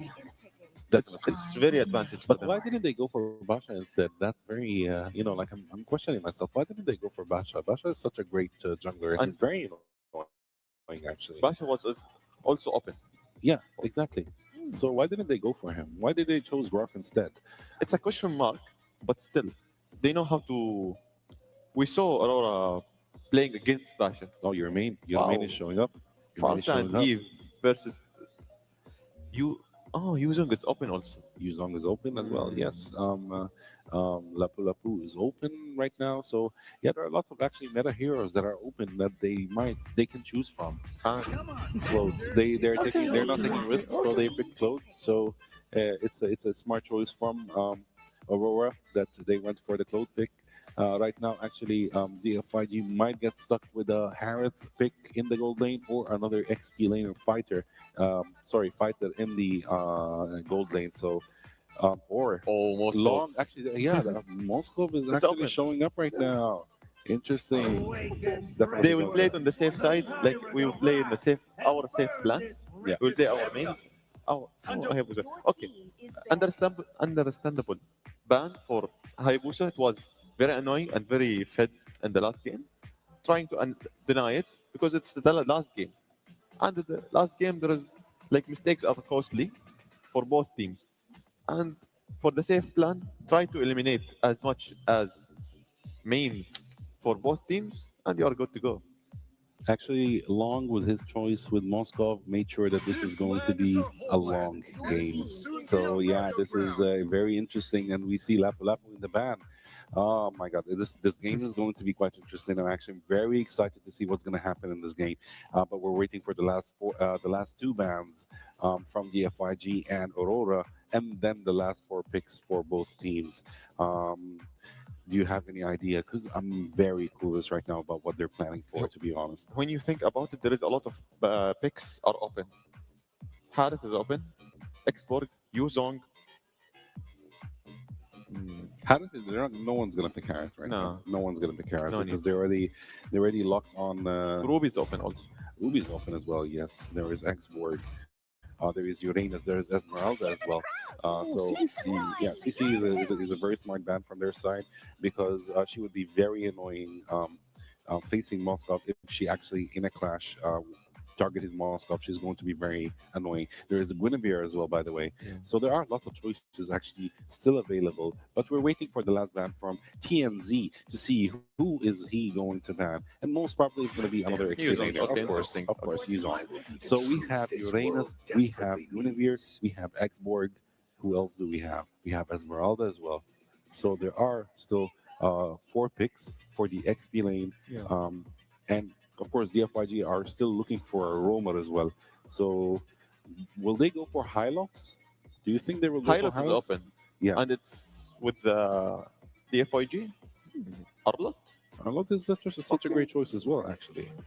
Very interesting Arlot choice. with Moskov and Eve and Basha. This is going to be It's a very interesting pick. Until very now. interesting, and the damage output is going to be crazy actually if they pick Arlot. Like three damage dealer. Yeah, 3 damage Moskov, dealers, Eve. Arlot, and 2 crowd controllers right now, 2 burst damagers. So actually, Arlot is such a he completes the puzzle in a way right now. So the last pick for the FYG is going to be a roamer. They changed the plan from the first. Oh, glue. Wait, hovering on the glue, Patrick. Actually, are we seeing Padu as Patrick? Are you guys doing that? Are you gonna do that? Because that would be very interesting. For the last game, we were seeing Patrick. Are we seeing Patrick? I hope so. No, they're not. Okay, Terizla. Terizla is actually such a great choice for an XP laner. I want to put comments on the FYG. They learned from their mistakes from the first game. They were playing on the magic damage. Now they changed. They will play Moskov, Terizla, and Guinevere. They will play Moskov, Arlot, and Eve. They know how to divide the damage, and they know how to, like, we will focus, and we need to win this game. There is no room for mistakes. The mistakes will count because one step closer for the grand finals. For the last pick for the FYG, Guinevere and Terizla, Floyd, Farsa, and Grok. To be honest, Terizla was unpredictable. We have What do you Uranus. think? We have Uranus and Esmeralda at the last picks, unless they have something else to say. Will they go for actually high loss? Although But that, the FYG. Actually, that's see. a logical What do you choice. think of Terizla pick? Terizla pick is such a great pick because he's very good at count control. He has very high life steal, and he actually has good damage. Actually, looking at both teams, all 10 heroes are high damage output. So this is going to be a game with lots of kills. I believe Now so. the draft is equal for me. Yeah. But I want to go with Farsa, but now I will trade her. I will go with the FYG still. Actually, both of them are very interesting. I'm still rooting for Aurora, but the FYG has quite an amazing lineup, to be honest. Very interesting and very excited to see what's going to happen in this game. Again, I'm clueless. This game is going to be crazy. We might see lots of kills going on. I want to see Moskov playstyle with the FYG. Yeah, I'm waiting since yesterday. Actually, Guinevere is such a targeted pick against Moskov. So not only, of course, Guinevere, but Guinevere is the most one because, using her ult, she might actually try to get to Moskov, but Moskov smartly actually used his Purified spell. So let's see.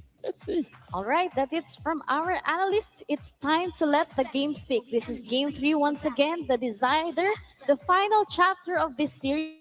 Let's send it over to our casters to bring you the match that decides who moves on to the grand finals. Casters? Thanks so much. Welcome once again. Final match between these two amazing teams for game FYG. Fighting for the grand final spot. And it's fine once again. It's one game down to Quit Wolf. I gotta say, man, I like both drafts. You got some comfort here. And I know we mentioned this yesterday, man. They broke the glass in case of emergency. Loom got his Moscow. That's right. Yeah. Unfortunately, we cannot have two good things at the same time. We're going to see utility versus utility when it comes to our junglers. Would love to see Super Ken on the Assassins for sure. But hey, we get the long Moscow. So it's fine. And we also get the Grok onto Pagu, which so far has been great. I mean, we have seen only the first minute of our battle in the mid lane, and they're already poking E1 as well as Zed. There's so many good picks here. Rosa on the Farsa, this is Stuff of Legends. One of his most famous heroes for sure, that he got known for. And then eventually, of course, you have the Cloud from Sigiboom going up against Lungs Moscow. Okay, so part of this, and also the interesting fact is this is broken walls, right? So that's of course going to have somewhat of an impact. I feel like, you know, when you look at broken walls, it's not a major change, but there are certain stipulations to that, especially depending on where teams decide to fight or how they decide to nice little take there for Super Ken, by the way. But this this Baksha, oh no. Okay, they're not gonna follow it up. Oh, there is the exchange. So Zed with his own wall against the drop Super Ken. Tanky enough for this. Yes, he will survive, but had to pop the ultimate, which is not the best, but he did take away some of the farm from TNZ. You know what the effect of that was? TNZ was at level 4. That's why Aurora Gaming decided to at least poke DFYG, maybe stop Super Ken, get into position into this turtle, as not having the level 4 on that Violent Reclaim is bad. However, Yi1 does not have his own level 4. So this is something that Aurora can actually punish. TNZ is already looking for an angle in the middle. Will not catch anyone. Bell jumping in. Level 5 for Super Ken on this Baksha, which kind of prompts Aurora Gaming to not contest so hardly, but it goes to tech charge to the backline, followed with the Violent Requiem. 2 members down just like that. For Aurora Gaming, and now it's Sigiboom going in for Yi1. Yi1 down. Another double kill for Sigiboom to start the game, and my goodness, 1,700 gold for Aurora Gaming. That's about the best setup you're going to see from this kind of composition. I mean, a tech charge with that flicker, the penalty zone into the spatial migration Requiem. That is so difficult to deal with. I mean, what do you do in your case if you're DFYG and you get set up like that, you know? And that's that's why the Grok was picked up first pick blue side. You always see this when the Groks are locked in by, again, these type of roamers. You have to give it up for Pagu. He is such a big part of why Aurora Gaming is doing so well in all their matches, right? That kind of setup, that kind of is very reminiscent of what we've seen from Light, right? From the other Aurora Gaming Philippines. And it's the same thing. Essentially, they follow through off of their roam just like they should, and they're able to layer their ultimates so well. And so when you're trying to do that, again, you don't have any scaling here just yet either with this lineup from DFYG. You need that time to go ahead and get that going. But if you're forced in that situation and you can't even survive through it, it's just an automatic death, you know, with that kind of setup potential. Yeah, it seems like DFYG did not expect Pagu to have level 4 during that moment. Because usually during the turtle fight, you don't necessarily have the tension, especially the first turtle. But kind of felt like DFYG kind of hedged their bets in there. They know that they might have overstayed their work. Off top, and fence dash coming out from Zed. Sigiboom's not gonna fight. They get out of their blazing, do it just to clear it out. Zed popping the ult to get some tankiness. Pagu. Is Pagu gonna go? Okay. Not worth it. He gets out. Not worth it. I mean, he was thinking about it, but yeah, they saw the rest of DFYG rotate up, and you know, that's what that 2-kill lead will do for Sigiboom on this Claude. Again, you need time to build up on the Claude, but you get an early kill, it doesn't matter as much. You're already in pretty decent fighting form, at least when it comes to the lane, that you can actually bully the Mozkov a little bit here. Now that this turtle's coming up, Aurora's going to have control of trying to set up around this objective. But DFYG doesn't really care. There's a final flash. There's the passage into the real world manipulation. The tech charge onto just one. Super Ken is still tanky, but the kill onto Rosa. Super Ken being taken out. TNZ claims the turtle. A kill and a turtle for Aurora Gaming in exchange for Rosa's life. They're going to be traded. Not going to be the case for now. They will not have enough control for this Arlet with a lot of dashes. Still a win for Aurora Gaming in turtle number 2.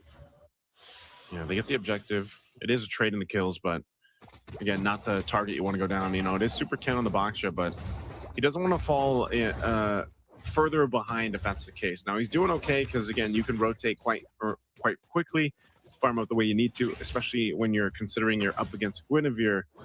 But again, Tienzi's just so aggressive on this. Long is quite Long. low. The revenge strike. Oh, revenge strike is gonna kill him. And Zed as well bites the dust. DFYG.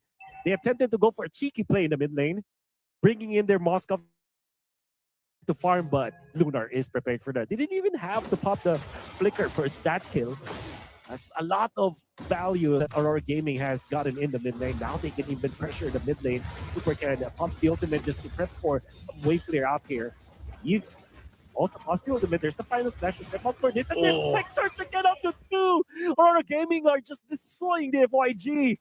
Pagu didn't even have to be cheeky with that. That is such a straight up head-on collision that the FYG have lost. That's what I'm saying, man. There's an exact reason why when teams decide to go in first pick Grok, you'll see why. Again, one of the best picked roamers right now in the current meta. Just so valuable, despite what happened in the patch here too. And it's just, you know, even with the Brave Smite, like he's able to go ahead and get a little bit of health left, you know, or get a little bit of health back when he uses his abilities. And Pagu, once again, DFYG is going to have an answer for this at some point. And, you know, what is the answer to being set up in multiple ways against this composition? Well, it's you would say, oh, it's just positioning. But the problem is with positioning, how sometimes you can't prepare for it because Pagu on this Grok can just appear basically anywhere, and he's got a couple choices. It doesn't always have to be the tech charge, right? Like sometimes it can just be the rampart to mess things up. Sometimes it can just be the swing, and sometimes it's that that auto attack passive that he has too. So like, there's so many things that a Grok can do that. I mean, you know, like that too. It just that's why I said the rampart alone is enough to just mess things up for a team. Yeah. Hey, you gotta stop talking nice because they might nerf. Moonson might hear you. They might nerf this drop. Don't want that to see that, but it comes the real world manipulation. Not gonna be enough. Sid is taking out Super Canada. It's gonna be under 5 members of Aurora. Miraculously survives all of the damage from Aurora Gaming. But the damage has been done. The FYG gonna defend the mid lane though. No one will actually get out of there. Aurora Gaming kind of felt like, okay, we don't need to risk anything. Let's just get out of there. Yeah, let Super can live to tell the tale and tell his teammates to not mess with us. That's what they're doing right now. You know, the fact that, yeah, I mean, it's pretty impressive. Super Ken didn't die there, but it's like, you know, he is a Baksha. He's got the Tortoise Puissance. And, you know, they need to rely on Lung and Yi1 in an essence to scale up. Do they actually force a fight here? They still hold on to the tier 1. I don't think they want to. That's the thing. DFYG doesn't want to fight. It's more so of just kind of holding on at this point. You're 30 seconds away from the Lord. You know that you've had some time now for Long to farm up. He even got that tier 1 turret up top. So they might finally get it for Aurora up here as Sigibom knocks it down. And, you know, that's the thing. If anyone was like, I want to see this Moskov from Lung because they've heard about it, well, this is one of the games where he's got to go ahead and lock in and turn things around once again. You know, as you see him on your screen here, Lung's done this many times. So you even though you see a 6,000 gold lead for Aurora Gaming, you can't completely count out DFYG just yet. They have been able to go ahead and turn things around. The comebacks before Vel. I want to go for Vel this time. Vel will be taken out. Easily coming up for Aurora Gaming. They had to commit the tech charge now. Final rank for Yi1. It's down the slope. Super Ken cannot help his teammates. Zen will have to flicker and ult. A triple kill already. Make that a 4. Make that 4 for Aurora Gaming. And that looked to be a very casual take onto the mid lane. The FYG have lost ground. Now the Lord now being taken by Aurora Gaming. All right, I was saying, you know, that it's going to have to play in the long, but unfortunately, man, if your team essentially gets wiped out in the mid. Oh, no way! No way! No way! I take it back. Take it back. What I was saying earlier. No. Just lean it along. Oh my goodness. I was really waiting for it, and the camera angle was kind of difficult for us to see. But there was a split second where my visions kind of slowed down and I saw that spear. And I was like, there's no way, right? And yeah, Tienzi oh man, yeah, let's scratch their heads. Still, the FYG, Yeah. that's definitely a W, mini W for them, but there's still a lot of an uphill Wolf. climb that they have to make, you know? We've seen this twice, Wolf. Now with a Mozkov taking the Lord when the jungler, The same guy. you know, it's, I mean, at one point you can't say, okay, it's just luck. Like there's some calculation in there, man. Yes, like sir. I'm telling you. This is pattern recognition that we're doing. This is not luck anymore. man. Tech charge in the middle. Punish the Zed. Push them Zed's back. dead? Yeah, but he's probably dead now. And the FYG have cleared the minion wave for sure for that one, but yep, they know- were able to breathe a little. Like, so again, something like that. I know we always, you know, a lot of people react to it. I'm sure people in the chat watching were saying the same thing, but in reality, you steal a Lord, what it does do you when you're down this much. Again, this is a 9,000 gold deficit.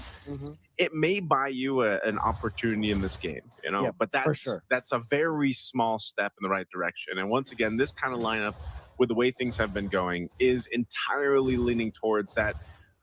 Your Moskov, whoever it might be, whatever team might this be, is able to go ahead and get that space to work with, get the damage off, you know, take out the people. But you look at the lineup from Aurora Gaming, that is going to be very difficult to do. No matter how locked in Lung is, the amount of work that that's going to take, and for the rest of the team to catch up or allow him to do that is such a big task here. Again, you're talking about a Grok, a Terizla who has a passive called the Body of Smith, which lets him tank up even more damage the lower health that he is. Plus, he has the wings, you know. So it's like the amount of time that needs to be bought for Lung to make it happen is massive. Now they have that potential, but you can see the items here. They're so far away as a team, right? As a team from being able to actually win those exchanges, win those fights. And that's why the only option for them at this point is to go ahead and buckle in.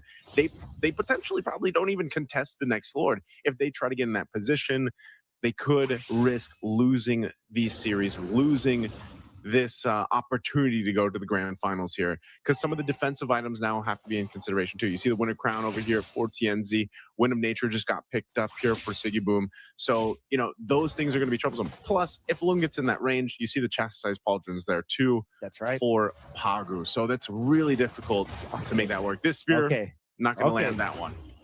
Yep. Aurora Gaming. They don't know that Super Ken is actually in here. They want to go for Zed. That is the sacrifice. Oh, can he steal this? Can he steal this? Nah. Cool. No drive-by for you, and Super Ken definitely going to be punished. The FYG sacrificed 2 of their heroes, and they will not get anything out of that. This is how dire the situation is for the FYG. Now the defense. They do have the Eve. That's E1. And no tech charge for now, because they have committed that against Zed. And Aurora Gaming going to be waiting for this opportune moment. Vel has to pump the Fire Slash just to speed up clearing that minion wave in the middle. And fortunately for the FYG, Super Ken and Zed will respawn in time for this defense. It's going to be tricky. Pagu has the flicker, has the tech charge now. Lunar as well. Battle spells and ultimates available for Aurora Gaming. Pagu with the wall. Eve very early with the ultimate. Lunar wants to answer this Eve. They would not be able to take him up for now. Lunar's actually in trouble because Lunar's still alive. he survives just enough with a sliver of HP. The Body of Smith working wonders. My goodness, somebody blocked that spear. And he survives. Lunar is alive. Bell isn't though. There's the tech charge. Catching 2 with a combo of that wall.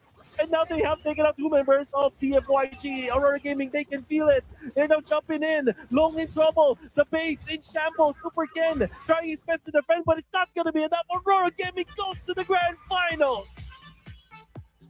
Aurora Gaming, 3 games, make it happen in a dominant fashion for game 3. After losing that Lord there to that spear, they readjust and make it happen. Going to the grand finals here. Phenomenal series. Great one to have 3 games. Again, you know, when you get to the semifinal, Wolf, and you've only got 3 games, you know, you have to play your best and you hope to get the full series. You got to give it up for DFYG here.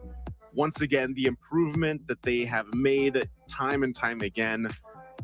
this is a region, once again, this is a region that is catching up, and they definitely have All right, a bright Abu Dhabi, future one ahead more of them. time. Please Let's give go it over up to the stage to for our your interview. winning team, Aurora Gaming.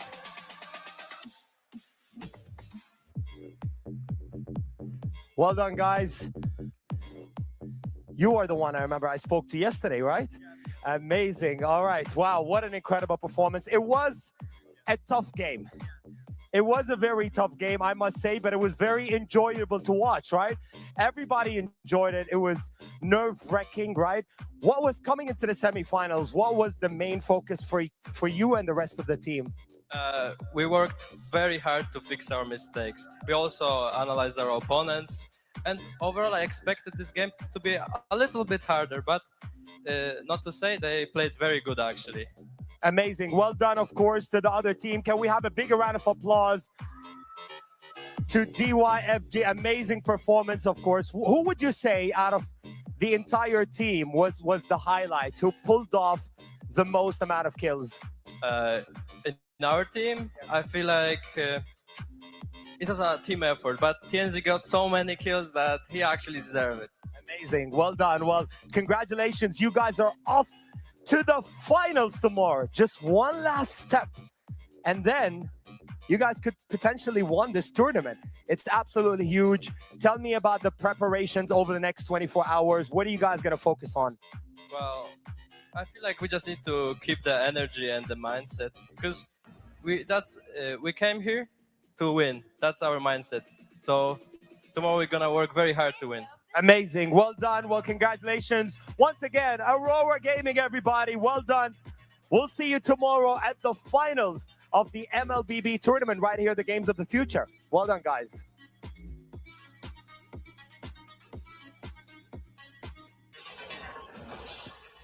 All right, take it all in after a full 3-game battle. 2-1, Aurora Gaming PH secured the win and booked their place in the grand finals. What a series, what a turnaround, and what a statement made when it mattered the most. Aurora Gaming showed us exactly why they belong on the biggest stage. Soldier? To be honest, the first team who secured the place in the grand finals are Aurora Gaming, and they surprised us in the last game. It was like a one-sided game, but I will give a chance for the FYG that the team, they are not accepting the lose easily. They showed us in the last second game we are strong and we can compete with the S-tier team, but still as a new team, bravo. I like the play style. Still there is a lot to face in the tournament scene, in the stage scene, and see you in the other tournaments. And I still cheer for DFYG. Still. Yes, I absolutely have high respect to DFYG because they pushed Aurora to the limit. They were able to take game 2 and they proved that they could adapt. Root?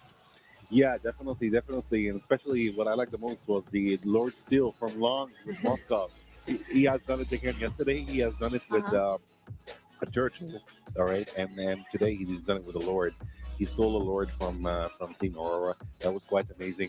But unfortunately, that Lord Steel wasn't enough for them to have a comeback or to get back into the game, because Aurora just kept on pushing. They kept on destroying towers until they reached the inhibitors, destroyed them as well, and destroyed the base. So kudos for Aurora Gaming. Complete dominance from their side. Hard luck to the FYG. You played amazing. You guys are so much fun to watch, and hopefully we will see you in future tournaments. Let's look at the numbers because this one, it's very clean for me. Very much clean, Soldier. To be honest, Aurora Gaming dominates 21. Goal difference more than 12k or 13k. Like towers 8 for 2, Lord 1 for 1, and there was a Lord Steel. The Lord Steel was for a reason, I will let the game goes little bit until I will go for the comeback. And the turtle 3 for 0, and they are taking the benefits from the turtles. And for the jungle vision, map controls for Aurora side, to be honest, Aurora Gaming surprised us a lot a lot in the last game. Yes. You know what? I know it was a team fight, team effort, but one player really came out on top. For the For for the our- players. It was a yes. team built gameplay, but for long, I wish like DFYG. I want to give him an MVP for like he's a losing Losing team, but still. Aurora, they compete and they destroyed. And to be honest, for the Cloyd, I want to give him TNZ. TNZ for the second I time, want to give actually. Cloyd, to be honest. Yeah, TNZ for the second time. Actually, he's the MVP with 5 kills, 0 deaths, and 14 assists with Guinevere. He had like a world-class performance with Guinevere. Played amazingly, and so he deserves the MVP for this match. Yeah, once again, I would like to congratulate Aurora Gaming for that very much good game, and the FYG for sure for giving us a very good semi-finals. They didn't make it easy for Aurora Gaming. I'm waiting for the finals, Alisa, to be Aurora Gaming versus Aurora Gaming Philippines. It will be a hell of a match. Yeah. And everyone should be here to watch like for these two, because Aurora Gaming now they secured the first place for the final, and I'm waiting for the next match versus Onyx and Aurora Gaming Philippines. That's right. Oh my Let God, us this will be not forget about the next match. You know, this one is the one I am personally waiting for. yeah. Aurora Gaming PH versus Onyx Indonesia. As I have been saying earlier, Aurora Gaming, by default, I will vote for them. But my heart goes to Kyrie. My husband knows, by the way. Okay, if he knows, then we're good. Then we're good. Actually, I hope the best for both teams. I love Onyx a lot, but I'm rooting also for Aurora Gaming PH. This match is going to start very soon, so everyone should stay tuned Yes, for this match. 5:15 p.m. UAE time. Yep. So for our live viewers, they just need to chill and relax. It's almost coming. And for our live viewers, for sure, just stay tuned with us, So now, the final lineup, it's clearly coming up. Now Aurora Gaming is there. We're just waiting for one final team to complete the final lineups. We thought me and Adham before the stream, we thought it will go 2-0 for Aurora Gaming, but DFYG surprised us. Yeah, like we are not easy to take the clean sheet for against us. We will get one game and we will make it little bit, and we will testing the waters. They won for the second game, bravo. But Aurora Gaming surprised the stream, surprised us, me and Adham. It was game of the day. Yeah, to be honest. Definitely, yes. Yes, but very shortly we will be seeing the second matchup, the much awaited matchup for the day versus Aurora Gaming PH and Onyx Indonesia. So you guys better stay tuned because the next matchup is a powerhouse matchup. See you guys later. See you. Abu Dhabi and UAE at the moment seems to be the epicenter of autonomous robotics and many other activities.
Running a business doesn't have to be complicated.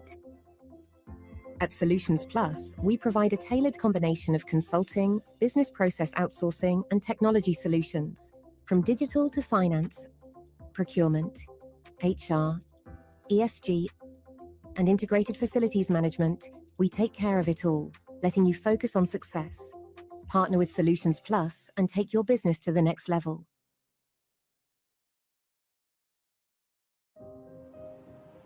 Health is the essence of who we are. M42 is a global health champion harnessing the power of artificial intelligence, technology and genomics to transform healthcare systems and ensure that everyone, everywhere, has access to the care they need. Our dedication to health knows no borders, and we serve with the belief that health is not a privilege. It is a universal right. What if the spaces between us could disappear? And one move makes all the difference. Sometimes it feels like bonds growing stronger across any distance. When the spaces between us disappear, beautiful things happen. Looking for car, health, or home insurance? Don't waste hours calling around. At insurancemarket.ae, I bring you quotes from the UAE's top insurers in seconds. Compare, choose, and buy instantly, all in one place. Over 200,000 policyholders already trust us with a 4.8-star rating. Join them today. Insurancemarket.ae, where insurance gets smarter. Insurancemarket.ae. Energy is life. And today, life is happening in two worlds, physical and digital. In Abu Dhabi, where source energy powers innovation, a new kind of energy rises. An energy that unites worlds through intention and action. Where physical skills meet digital mastery, and next generation of champions are born. This is where talent meets technology. Where strength meets strategy. Where energy amplifies through action and powers the future. The games of the future, powered by ADNOC.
Welcome back, everyone. This is Games of the Future Abu Dhabi 2025, powered by ADNOC. And now, this is it, guys. Match 2 of the day. We are now one step closer to seeing the finalists for the grand finals. We are waiting for the game two. To be honest, game two will be more fun than game one. Game one finished 2-1, and game two, it's gonna be too long, Adham and Elisa, and it's gonna be also a lot of strategies, a new one with Onyx and Aurora Gaming Philippines, and the new game style from both of them. Because I'm waiting for Aurora Gaming Philippines against Onyx. You know, It's going to be amazing. yes, sorry, without a doubt, I know this is the most awaited matchup Yeah. of the day. The vibe here in the Hall 9, it's very, very, very much giving. And I know our online viewers as well is giving us the best time in the comment section. Yeah, definitely, definitely. Actually, I consider this as an early final match Yes. since both of the teams are world-class teams. They have got champions, like they were champions in different tournaments. So it's not going to be an easy game for any of them. I believe they've done their homework, both of them, mostly more than others. It is going to be such an interesting match. And as Soldier said, it is not going to be a short game. Actually, it's going to be a very It's long gonna game. be hard. Yeah, it's going to be hard for both, and they will try their best not to make any mistakes because mistakes are very important and counted for each for each of the teams, of course. And for both teams, in the past, there was between them clash. Yep. There is a lot of clashes between them, and now we will see a live stream clash on stage. Yes, in the MLBB history, there is no bigger rivalry than this. Yeah. Philippines versus Indonesia. Talking about, and you know what, Soldier is good. I have a little trivia for you. Do you know that Kyrie from Onyx and Edward from Aurora Gaming PH, they used to go way back. Yeah. Yes, they were actually schoolmates. Wow. They were playing for the same amateur teams back when they were not famous, just the amateur teams. And now, it's so exciting that they are now on the opposing side. Wow. Yes. To be honest, last night with both games, Aurora Game Philippines and Onyx, Aurora Game Philippines was very nice because their gaming style, they are used to it during the major tournaments. But Onyx versus Falcon, it was little bit different because Onyx, they shows us like it's easy to win against us, but it's hard to win because we can win it one-sided and we can win it clean sweep also. Yes, there is very true, but the ultimate challenge right now, I believe, is mostly for Onyx than actually Aurora Gaming PH. Because from what I told you before, I am actually rooting for Aurora Gaming Philippines, and I know Aurora Gaming Philippines, they actually have what it takes to actually win this tournament. Onyx is not an easy, of course, team. These guys have been playing since, for years, and they participated in lots of championships. They played with for lots of teams. So Onyx to grab all these talents and put them in one team, it took them a while, and it took them a lot of effort. So it is Onyx, of course, is such a wonderful team. Their pros, I learned from them a lot. But Aurora Gaming Philippines, I think they would actually win this one.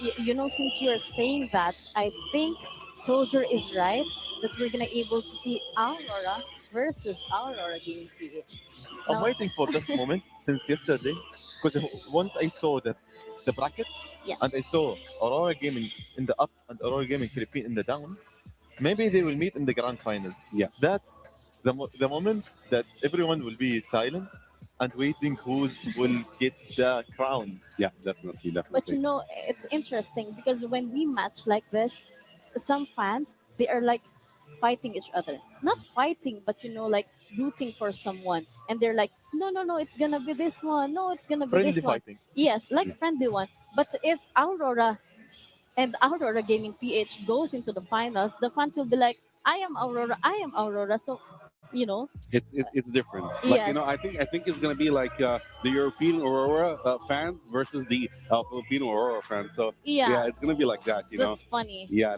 that's gonna be fun. But it's a win-win for Aurora in Yeah, general. yeah, To be honest. But like, let's not rush through things because Onyx might have something else to Yeah. say. In the pocket, we never know. Like, You backstage. never know. Exactly. Yes, for sure.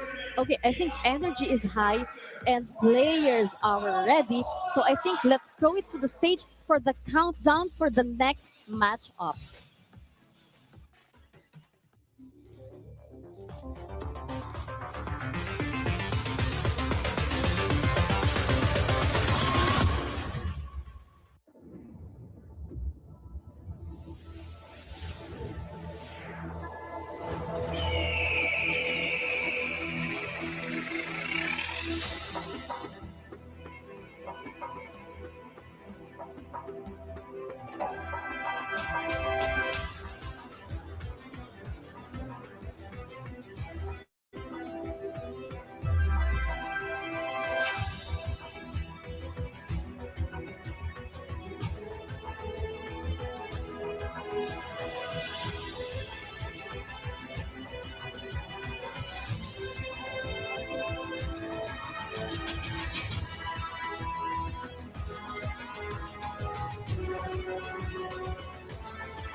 And now, ladies and gentlemen, let's welcome Aurora Gaming Philippines!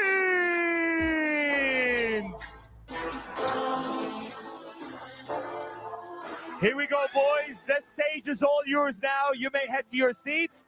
Good luck.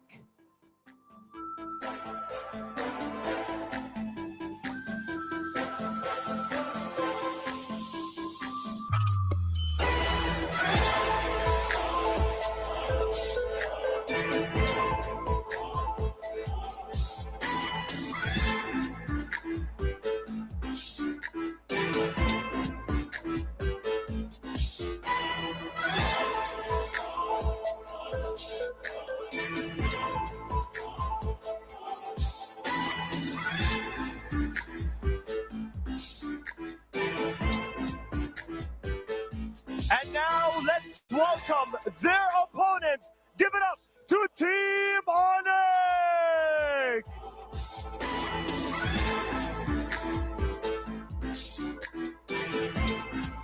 Here we go, guys. This is your moment.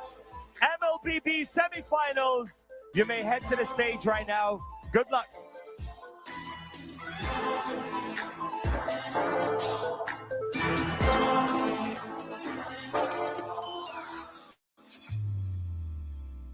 All right, everyone, this is where it truly begins. Match 2 of the day, game 1, and the draft is now upon us. Onyx Indonesia versus Aurora Gaming PH.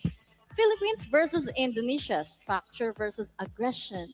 Discipline versus explosiveness. So this is not a draft. This is the opening statement of the series.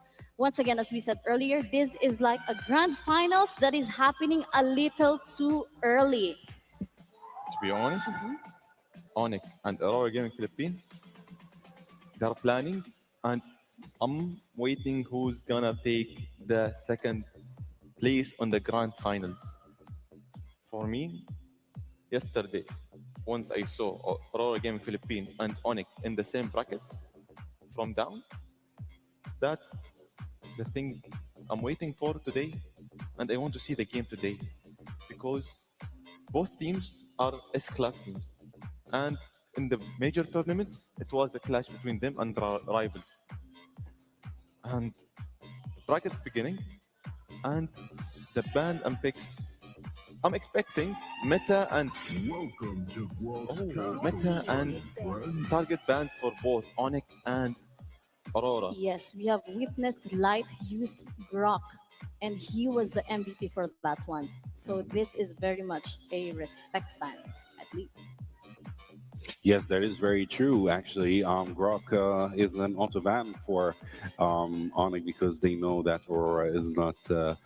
They know how to play with the Grok, especially light. And then we're seeing a Kalea ban as well, which is a top meta ban. And Yuzon, they're not waiting. They're not giving it. They're not waiting to choose who to ban. They know who to ban exactly. So they've done their homework. I believe the first 3 bans or the first 6 bans in the first ban phase are going to be quick and mostly going to be meta bans than respect bans. So yeah, we've seen a respect ban right now, but I don't think it will continue like that. But we still have very top meta actually picks like Fanny, like Basha. Basha is still open. We have Lapu Lapu, we have Kacha Kacha, but yeah, they're going for a Basha man. They don't want to take the risk. Basha is such an annoying jungler, so they don't want to do that. But will actually Aurora leave Fanny open, do you think? I don't think so. To be honest, I will not focus on Fanny now. I will focus on mages. Because now 2 mages are open, like the one we used to it, and 3. We have Lunox, we have Eve, we have Farsa, and we have still one in mind, but I will not spoil. Still. Should I? Yes. Okay, Zushan. Yes. Okay. All right. So yeah, actually, yeah, but we're seeing a Hilda ban. We're seeing right now, roamers, XP laner bans mostly. They're leaving the jungle bans open. They're leaving the mid laners open until now. But we're waiting for Edward for the 3rd ban in the first ban phase. Are we going to see another XP laner? Are we going to see another roamer ban, or will he go for a mage or a jungler ban? Until now, we are seeing mirror bans. They will not if I will not ban any mages, other team will not ban. They will mirroring. Until now, we are seeing roamers and little tankies ban because we saw Grok, we have Yuzong, we have Helda, and we have Kalia and Basha. For the last one, I think it will be, and we have Gat. Oh, Fanny. Oh, it's a target ban. As expected. Interesting. Yeah. And now we move into the picks. First pick of the series, and I think they're sending a message. Yeah, they're actually picking Eve immediately. No second thoughts, no nothing. They just picked her immediately. Now we have you and Demon Kite, who are actually in the picking phase. Will they go for? I believe they won't go for a mage pick, but they will go for an XP laner and a jungle pick, since they already know that they can go for any mage in that case. But let's see what's gonna happen. Right now, Soldier, Keyboy, and Lookby, who do you think they will go for? They will mirror, and maybe they will go for Esmeralda. It's open. Mhm. And for Agenda, we have Yusun Shen. It's open. Guinevere. Also, because they choose Lancelot or Yusun Shen. They choose Lancelot and Labu Labu for Aura Gaming Philippines. Yusun Shen, Yusun Shen and Esmeralda. Yeah, just like what you said, exactly. Yes, actually, they actually heard you. By the I ball. believe so. I believe they heard you. Okay, he's right. Let's use it. Yeah, so that's actually a great, two great picks from Onic ID. Right now, we have you remaining. Who is he going to pick? I believe he might go for probably a golden- Mage, mid game. Probably. Since we have Zushin actually open and we still have Farsa and Lunox open, will he go for? He might go for a Zushin pick before the second ban phase, in which they might ban actually mages and make it harder for Aurora. So, yep, he's locking in. He's locking in a Zushin, and right now we entered the second ban phase. For Zushin, to be honest, it's more movable than Farsa against Yusin, Esmeralda, and Eve. But Farsa, she can counter and she can compete the same level of Eve damage. But still, Zushin, it's a great pick with Lancelot and Labu Labu. She will get more comfortable and she can still play, and she feels more comfortable in the map than Farsa in this game. That is very true. That is very true. And as we can see right now, fourth ban from Team Aurora is actually Ruby. We will see. I believe we will see a Claude ban. I was just gonna say Claude. We're not. I don't think we're gonna see Moskov getting banned in this game. We might see a Harith. We might see a Gatot Catcher, because Gatot Catcher is still open. And yeah. Uranus is still open. Gato Catcher. Hylos. Chu still open. Yeah, but Chow will mostly not get banned. Mostly he doesn't get banned because he can be countered. He can be annoying, yes, but he can be countered in a team fight, especially. Since if there is a team fight and they actually gank on him, it's an easy kill for the enemy team. But as I can see, actually from Onic right now, two of the heroes picked are actually damage dealers. Esmeralda is also a damage dealer, but mostly, move on into survivability than actually damage. So the fifth ban from Team Aurora is actually Gatot Kacha, which makes it harder, and Khalid as well. All right, very smart bans from both the teams. Right now, I think Dominkite might go for a roamer or a gold laner, because these two worlds are the ones missing, and he went for a Hylos. Just like you said, Hylos is open. They will go for Hylos. Right now, Sans and Kyrie from Onic. Who do you think they will go for? But Kyrie, of course, Isan Chin is already picked, so he's gonna choose a gold laner. Sometimes teams they are choosing two marksmen, and they will release combo marksmen, and others will be attackies and others. But now on, for Onyx, they have Esmeralda, they have Eve and Yusin Shin. Against Hylos, they need to have an announcer for it, because they ban Khalid and they ban Gato Gacha. Harris is open, and Granger and Chu. Granger and Chu. Makes a lot of sense, actually. It makes a lot of sense. They're taking risks in that, actually. Onyx, they're very ballsy of them to go for the Granger pick in the gold lane. Right now, the Aurora actually might go for another fighter if they are kind of like worried about the picks, but they might also go for a gold laner since they have Harith open. So do you think they're going to go for Harith in that case?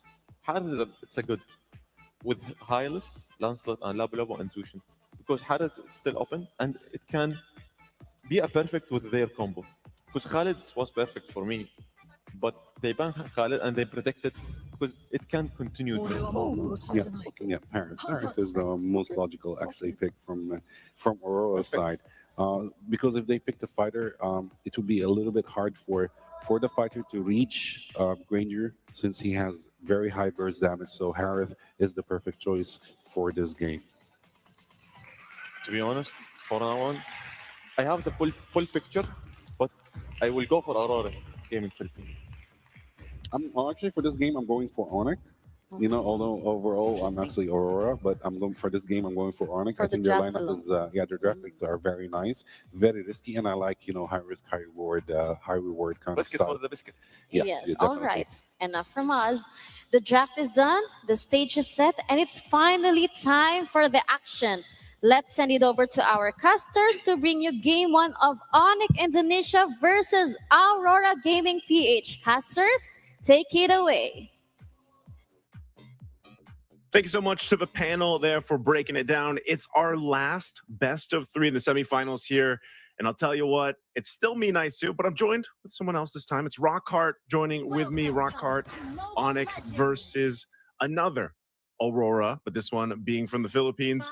Will we see an Aurora versus an Aurora grand finals? We're going to find out in these 3 games, hopefully 3 games, or will Onyx be able to get to the grand final spot to face off Aurora from Turkey? We'll find out.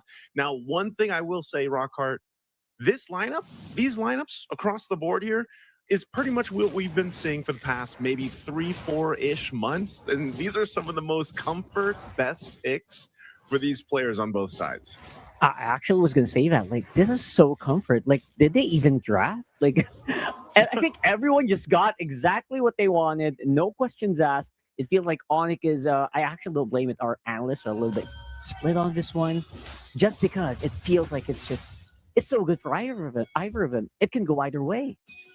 Yeah, part of this is, I don't know, if you look at both and what we've seen throughout Games of the Future so far for 2025, it is a whole lot of roam impact, which has always been the case. So if you look at the teams that have had the most, and these are the teams that really is the roam pressure. Like roam, especially the Cho, for example, this is a key bowler, and he's got his Cho pick. We've seen him do this in many stacking roams, right? We go ahead and get those pickoffs. This is a very extended roam in comparison. For example, if we compare it to Carlos is not your roam. He's mainly utility and lay down the glorious pathway. Yes, he has a stun, but essentially he's there to go ahead and provide either a quick way to follow or to disengage or to cut off the opposing team. But the way that Light plays the high a little different too. That's another thing you have to take in consideration. Again, Light being one of the most aggressive roams in professional MLBB. Oh, mid lane. Oh. That's speaking of aggression, right after getting the real world, they go for the fight, and Sans gets first blood. Of course, Demon Kite gonna not let that go unpunished. Gonna go ahead and get that kill. So it's a 1-for-1, and that's both of our mid laners. Actually, no, it's Kyrie falling on the other side. So that's gonna slow him down a little bit, man. Yeah, that's tough. You die early as a jungler.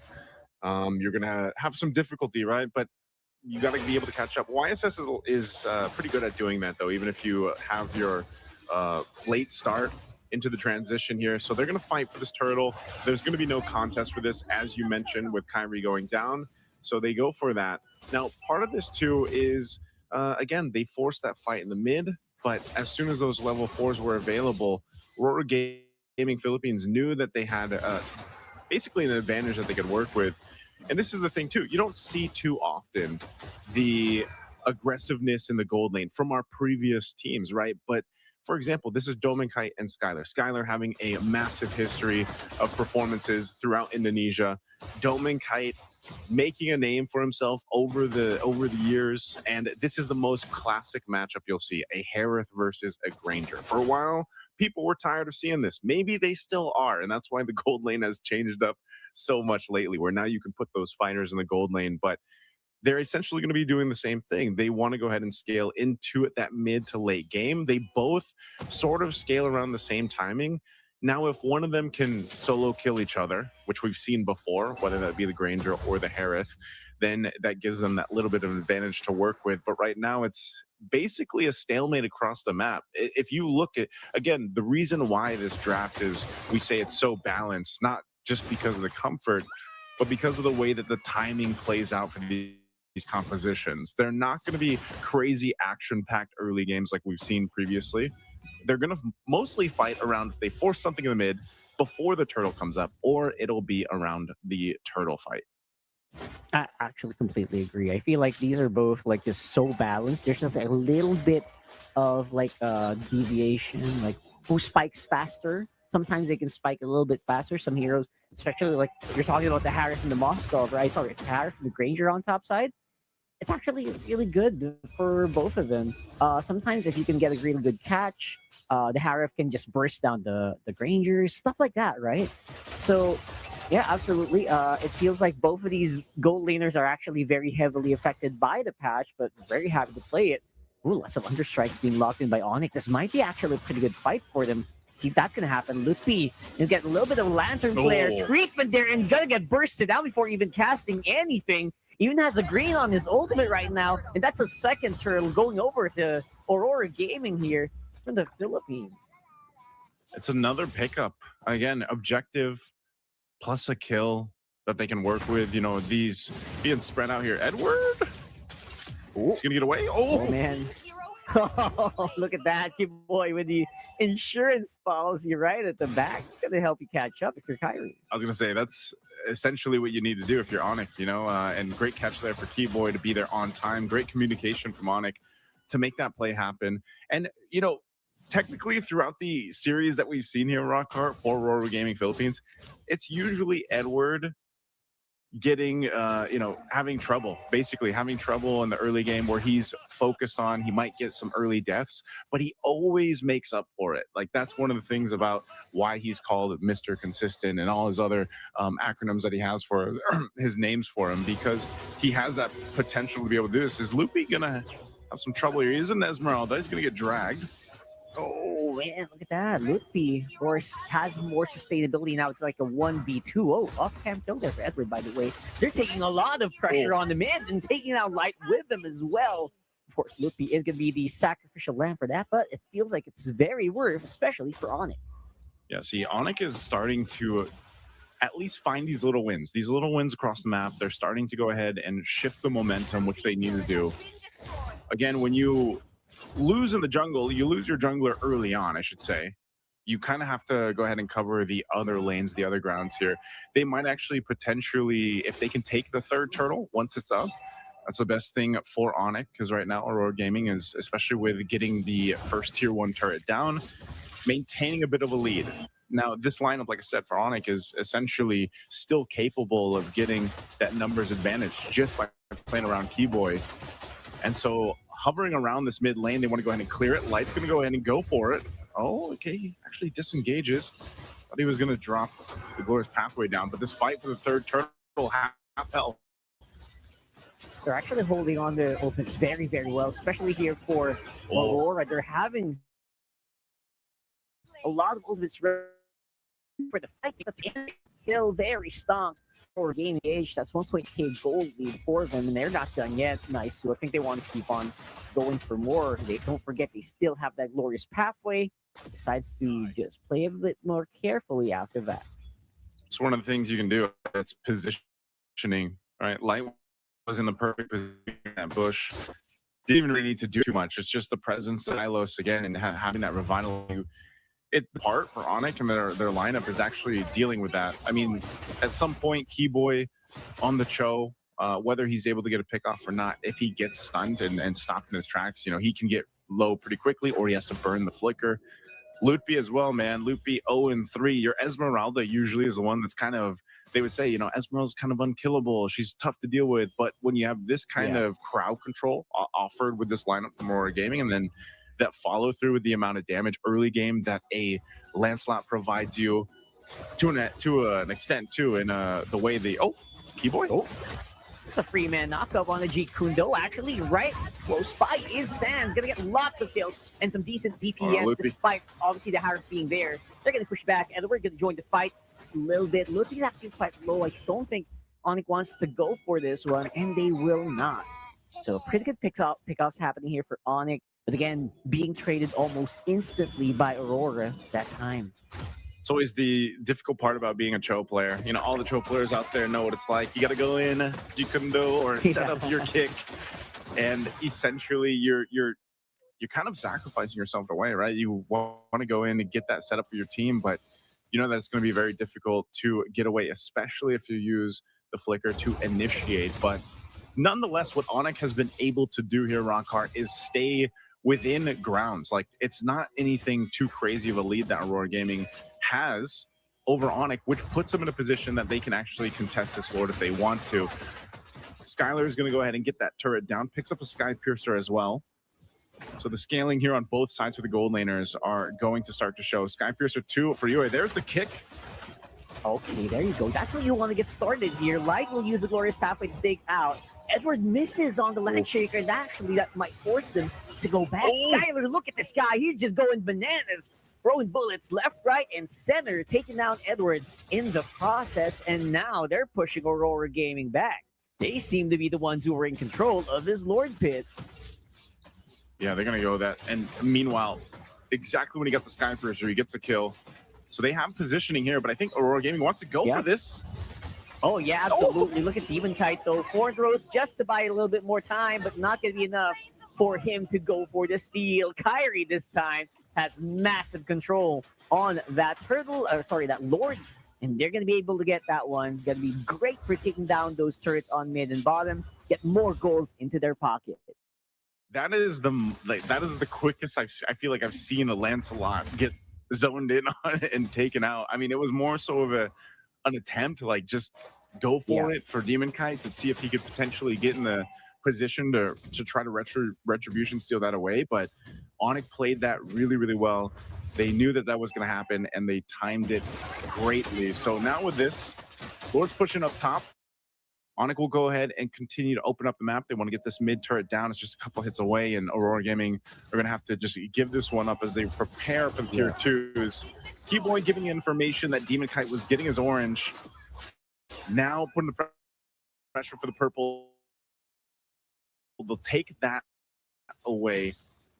Now let's see. Aurora Gaming is going to be fine, but this is where we have to start to see that time that they've built up, and now that this favors for Onyx, can Aurora Gaming get a team fight that they're looking for? So far, you see what's happening here, Rockhart. If Light is the one that gets kicked, it kind of messes things up a little bit. You know, you got to give props to Keyboy for being able to get that target acquisition down. Yeah.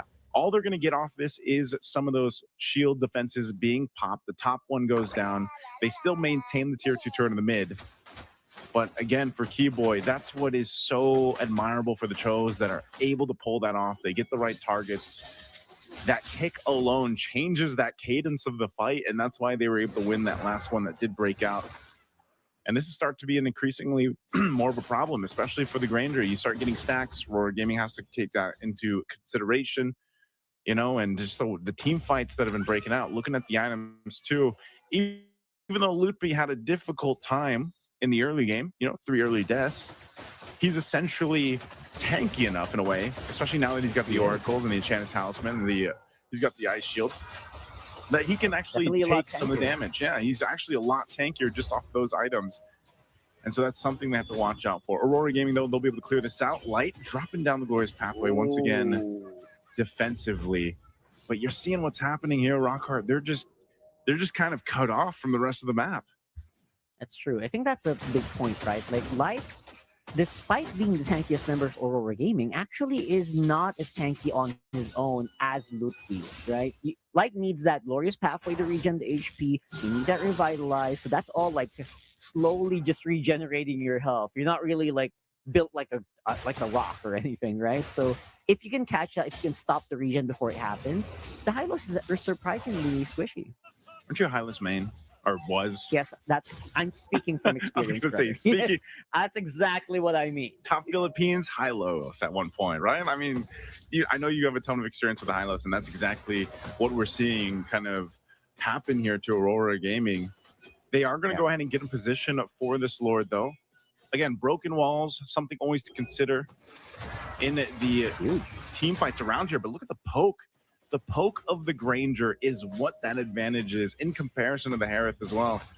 You can go ahead and fire off some of these shots of the Destinata, keep them at bay. again, that space for Skylar is so important here too. So they'll go ahead and reset the Lord. A glorious pathway drop down.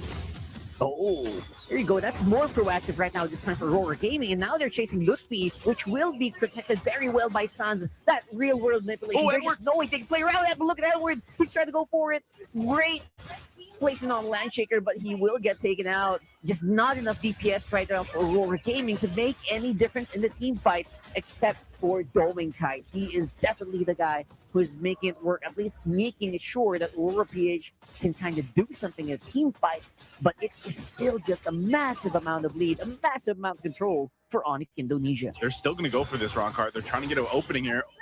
Oh. They tried. Doming Kite was swinging around. The Kite brothers were trying to make something happen. Because again, that last team fight, man, this is some of the most, again, this is some of the highest level of MLBB, right? You saw how many battle spells were used, the flickers to avoid Edward, for example, when he went in with the Landshaker to get that stun off. If he would have gotten the stun off with the Landshaker, then it would have been a completely different team fight. But because of, again, great usage, great timing from Onyx to avoid that, then they reinitiated after taking out Light, gives them that advantage.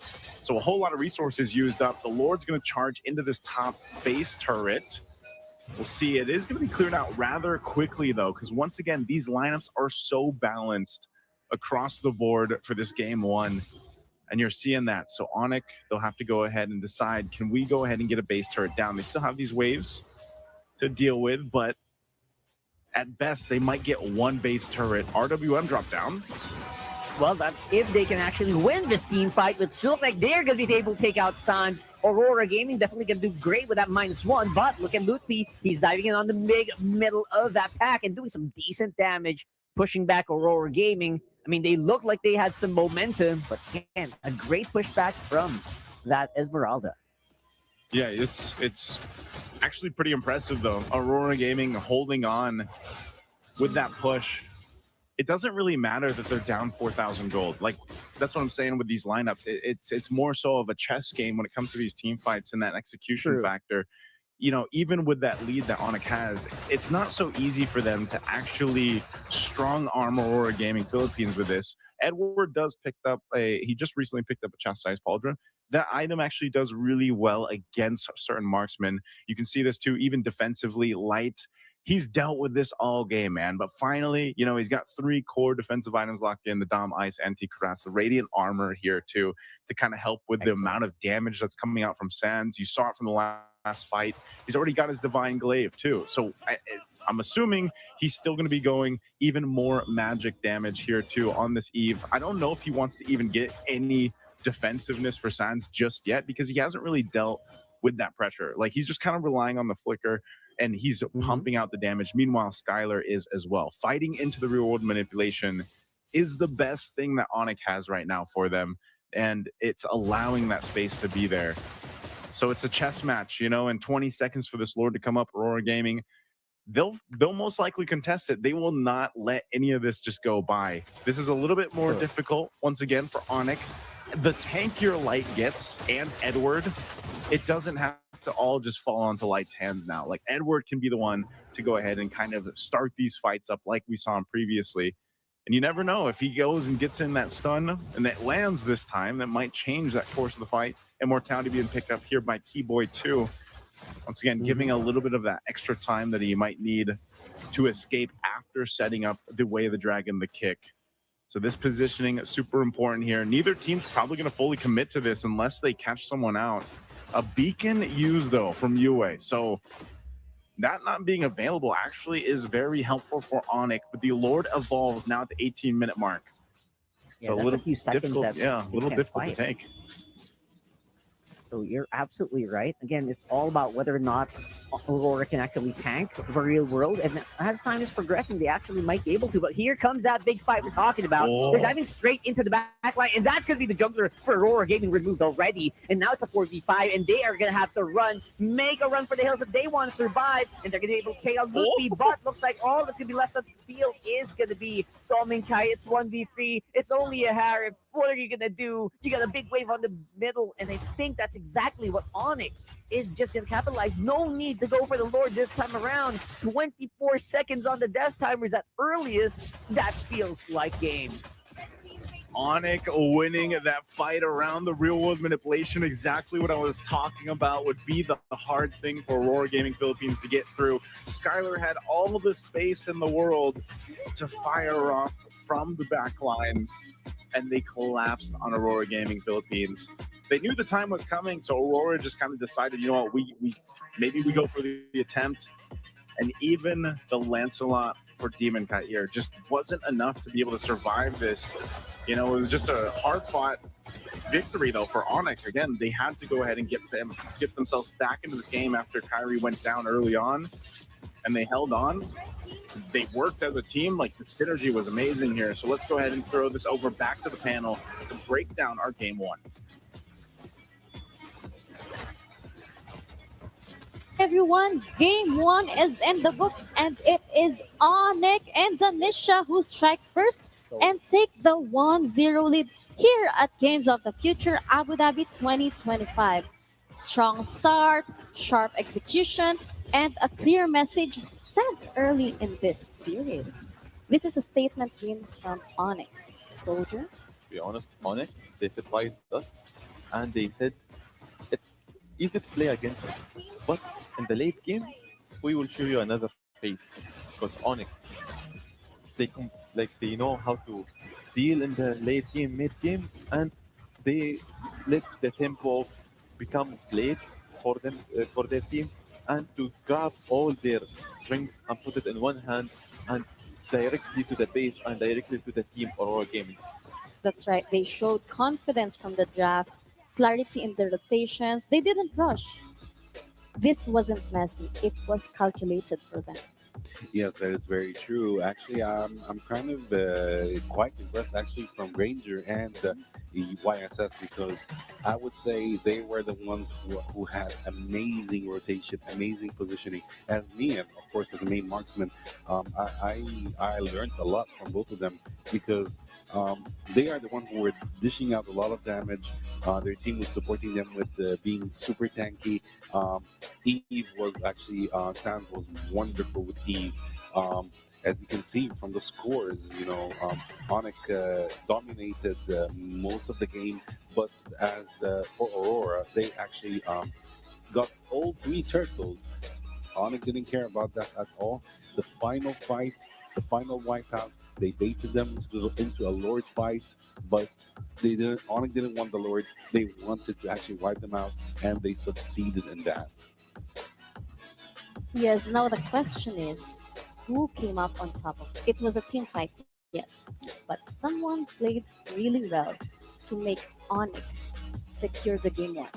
During the map control, Onyx controls little bit of objectives, but they sacrifice the 3 turtles, but in the end they secure 2 lords, and that's the way to finish the game. Because Aurora Gaming, they try to map controls in the first game, like for the early, but Onyx tries to give them the objectives, and we will focus on another side, like the hidden side, and like the side you're not seeing. Of course, and the MVP, as we saw, was actually Sans, who was playing with Eve. 4 kills, 1 death, and 8 assists. Amazing performance from Sans, and amazing performance from both of Onyx and Aurora Gaming PH. Now, how is Aurora gonna respond right now? As we all know, Aurora, they never go down without a fight. You know, this loss, it will just make them more powerful. I know they will do a comeback.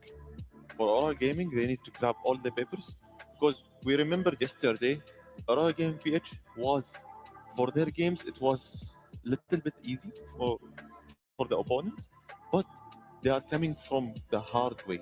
Like against Onyx, it's little bit hard, but some of teams are testing.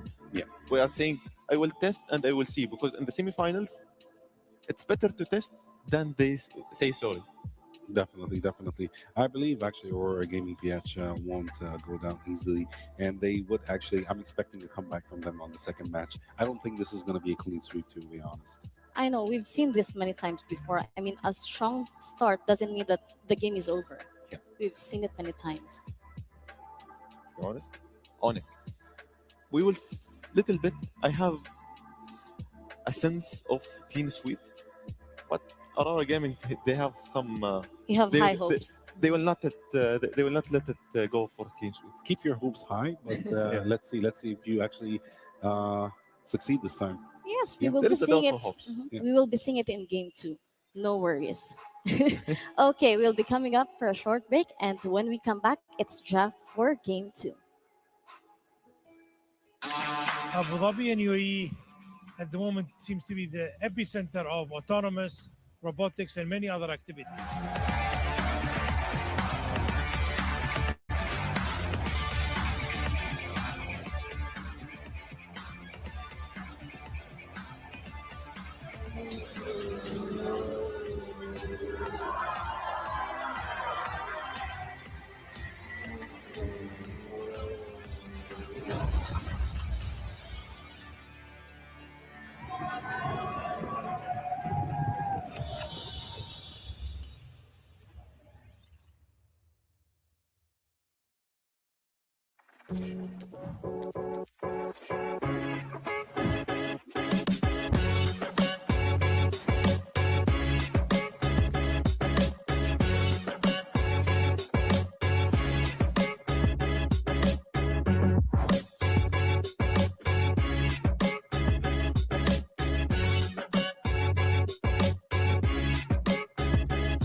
Running a business doesn't have to be complicated.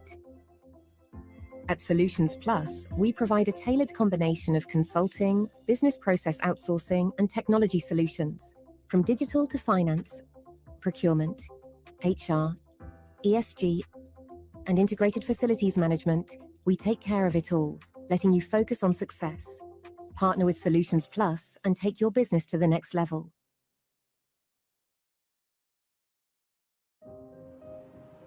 Health is the essence of who we are. M42 is a global health champion harnessing the power of artificial intelligence, technology, and genomics to transform healthcare systems and ensure that everyone, everywhere, has access to the care they need. Our dedication to health knows no borders, and we serve with the belief that health is not a privilege. It is a universal right. What if the spaces between us could disappear? And one move makes all the difference. Sometimes it feels like bonds growing stronger across any distance. When the spaces between us disappear, beautiful things happen. Looking for car, health, or home insurance? Don't waste hours calling around. At insurancemarket.ae, I bring you quotes from the UAE's top insurers in seconds. Compare, choose, and buy instantly, all in one place. Over 200,000 policyholders already trust us with a 4.8 star rating. Join them today. Insurancemarket.ae, where insurance gets smarter. Insurancemarket.ae. Energy is life. And today, life is happening in two worlds, physical and digital. In Abu Dhabi, where source energy powers innovation, a new kind of energy rises. An energy that unites worlds through intention and action. Where physical skills meet digital mastery and next generation of champions are born. This is where talent meets technology. Where strength meets strategy. Where energy amplifies through action and powers the future. The games of the future, powered by ADNOC.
All right, everyone, we're heading straight back into the fire. Game 2 draft has now started and the pressure has officially arrived. Onyx Indonesia hold the 1-0 lead in this series. One more win and they have their ticket straight to the grand finals. But standing in the way, of course, we have Aurora Gaming PH. This is the response moment. This is where legacies are tested. Okay, let's go straight to the desk. Banik already started. Adham. Yep. As the first picks, Fanny, Yusin Shin, target bands like two junglers. Yeah, They're two banning. target bands. But Onyx, they have another thing. Gok removed, and the other one. Zushin, yes. Interesting. Zushin is actually banned, two target bans from Aurora and two meta bans from Onyx. This is going to be very interesting. Who are we going to see Kyrie play with? Is he gonna? Are they gonna keep Basha open? Because I can see Basha is still open actually, and Yuzong is banned right now. And the last ban from Onyx might be another fighter or a roamer. Zushin out, Yuzong. Still Basha open. Yeah. Still Onslaught open. You have Guinevere, Harith. There's a lot of things open, but until now, for the first phase of the bans, Among the planes exists Actually expected Eve as a ban because then Lancelot is open right now and Basha is open right now. Who is Aurora going to pick?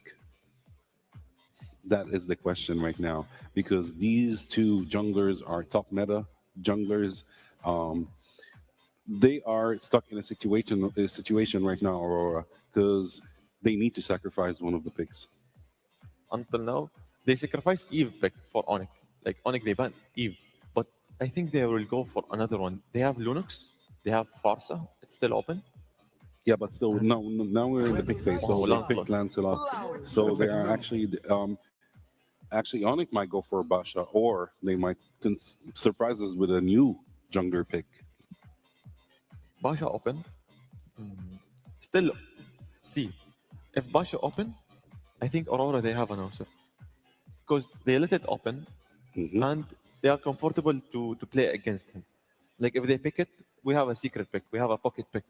No one will predict it. We will see about that actually. So we're waiting for Skylar and Keyboard right now to go for their picks. Not necessarily going to pick a jungle right now. They might keep it for the third pick, and they went for Kimmy as a mid laner, and of course Basha. They just went for Basha immediately. Didn't care about getting countered. They said we're gonna take it anyways. I know we'll do great with Basha, but on the other hand, we might see a Farsa and a Lapu Lapu in the second and third pick for Team Aurora, or do they have another saying in that case? Picking Farsa and Lapu Lapu with Lancelot, it's recommended for Team Aurora. Let to win, but let's say, but for Team Onyx, picking Kimmy and Pasha and Esmeralda for 3 picks. Like it's a reply to Esmeralda versus Lapu Lapu and Basha as a jungler versus Lancelot. And for Farsa, I need to see because using a band and they picked Farsa for it. It's perfect for them. And Eve it's banned, but they played just last game with Onyx. Yeah, they banned Eve. Yes, that is very true. Right now, we are in the second ban phase.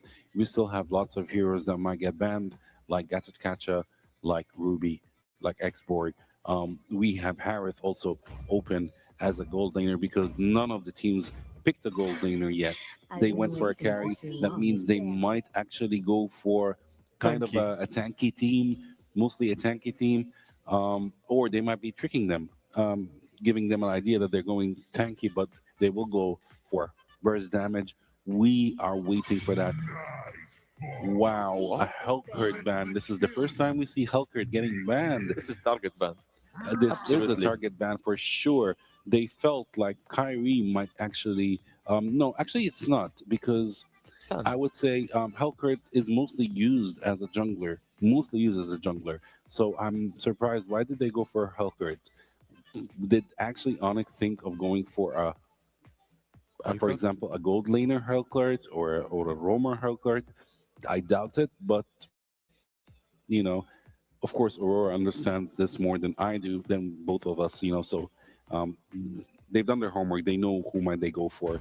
But in the last ban phase, we're waiting for the last ban from Kyrie. He went for Moscow. Maybe that's why actually they actually went for Hellcurt ban because they wanted to go for Moscow, and Onyx understood that trick, so they banned him in the process as well. So they won't give a chance to Aurora to go for Moscow. Very smart. But still, we have actually Claude and we have Harith in the gold lane. So will Light from Aurora ban any of these two, or will he go for a different ban? We will see. I want to see Harith in the game as last game. Also, Khalid is open. But as a Moscow, it's getting banned. Aurora have a less chance, but still, I want to see from Floyd is it's banned the last ban for the blue side. For the red side, I want to see Sans and Carry because they bind Carry and they will go for a tanky build, a tanky team, and Aurora they will have the counter for this. They are ready to it. We might actually see a Terizla in that game. We might see a physical damage hero because it won't make any sense for Onyx to go for a Harith pick because that's 4 magical damage, and that's a lot of magical damage for a single team. I don't think they're going to do that. They're going to go for a physical hero. Ranger is such a great pick, of course, for a gold laner. We are still waiting for a roamer. It might be who do you think might be a roamer? Chow? Did we go for the easy Chow? Yeah. Chow as a roamer in the tanky build. It's really good. Chow. They actually Aurora. Chow as a roamer. Yeah, actually Aurora took Chow. I thought Onyx would go for them, but I think Aurora might actually go for Chow, or they might go for another Chow and CC. Let's see. That is very Aurora? interesting, actually. That is very, very, The very draft interesting. For Aurora until now, if they pick CC and Chow, that would be great. Yeah, that would be great. And hovering on Chow, still thinking, okay, they went for now Chow. the completed of the puzzle. Yeah. And I like Lancelot and Chow, CC, Lapu Lapu, Farsa, as Kalia, Onyx. Wow. See, what do you think? Oh wow. For Onyx draft. Onyx draft is very amazing. I mean, I would say mid to high damage output for Aurora. They have more burst damage. They have more sustainability as well. This is not going to be an easy game for both. It's a close draft for both. It's a high skill game actually for both teams. It's going to be a very, very, very high skill game for both teams. Any mistake is not going to be forgivable. I want to see Aurora how they will focus on their macros more. We will see. We'll see about that. All right, the tension is rising here, and the series could be decided right here, right now. Let's send it over to our casters to bring you Game 2 of Onyx Indonesia versus Aurora Gaming PH. This could be the game that sends us to the grand finals. Casters, take it away. Thank you again, panel, for breaking it down. Here we are, Game 2. And this time around, we're going to find out if they can even out the series here for Aurora Gaming Philippines to get to a Game 3. Honestly, rock hard, that's how we want it. You know, we want these semifinal matches to go the distance. They've got the lineup to be able to do it. I feel like there was some good adjustments here for Aurora. One being the fact that, you know, they went with their own pickoff potential. It could potentially snowball them into the right direction. Demon Kite really struggled in the previous game on the Lancelot. Now this time he's up against a utility jungler. We do still see that occasionally, right? Assassin versus utility. And sometimes the assassin gets the upper hand. Sometimes it's the utility based around this kind of holistic composition that Onyx brought. So we'll see if Aurora can actually make some early advantage by potentially getting a first blood. That's true, because it is going to be double marksman basically versus double fighter, right? So this is something that is going to be, I don't know, maybe meta shift creating, depending on how well either one performs. We'll see maybe if, double fighter actually is the way to go, right? Or maybe we'll see if, having a Granger and a Kimi on your lineup actually makes it so difficult for these double fighters to perform. So those are things I'm actually looking forward to in this matchup. But you're absolutely right. Like, so much is just up in the air for this game. And again, Aurora Gaming has that little bit of an early advantage, maybe, but it's not much. Yeah, not much to deal with. Part of it, though, is like this lineup, for the most part, yes, it's Edward on the Lapu Lapu again. It's a Demon Kite on the Lancelot. Even if they run it back for some of these heroes, it's more so just getting that upper hand. You have to give it up to Onyx in the last game. They were just really good at the team fighting, really good at finding the right moments to avoid that setup potential, even from Edward and the Lapu Lapu. We always know that when the Lapu Lapu is secured for a team, not only does he do a lot of damage, he can tank up part of it, but the stuns with the Landshaker are so good, just like this.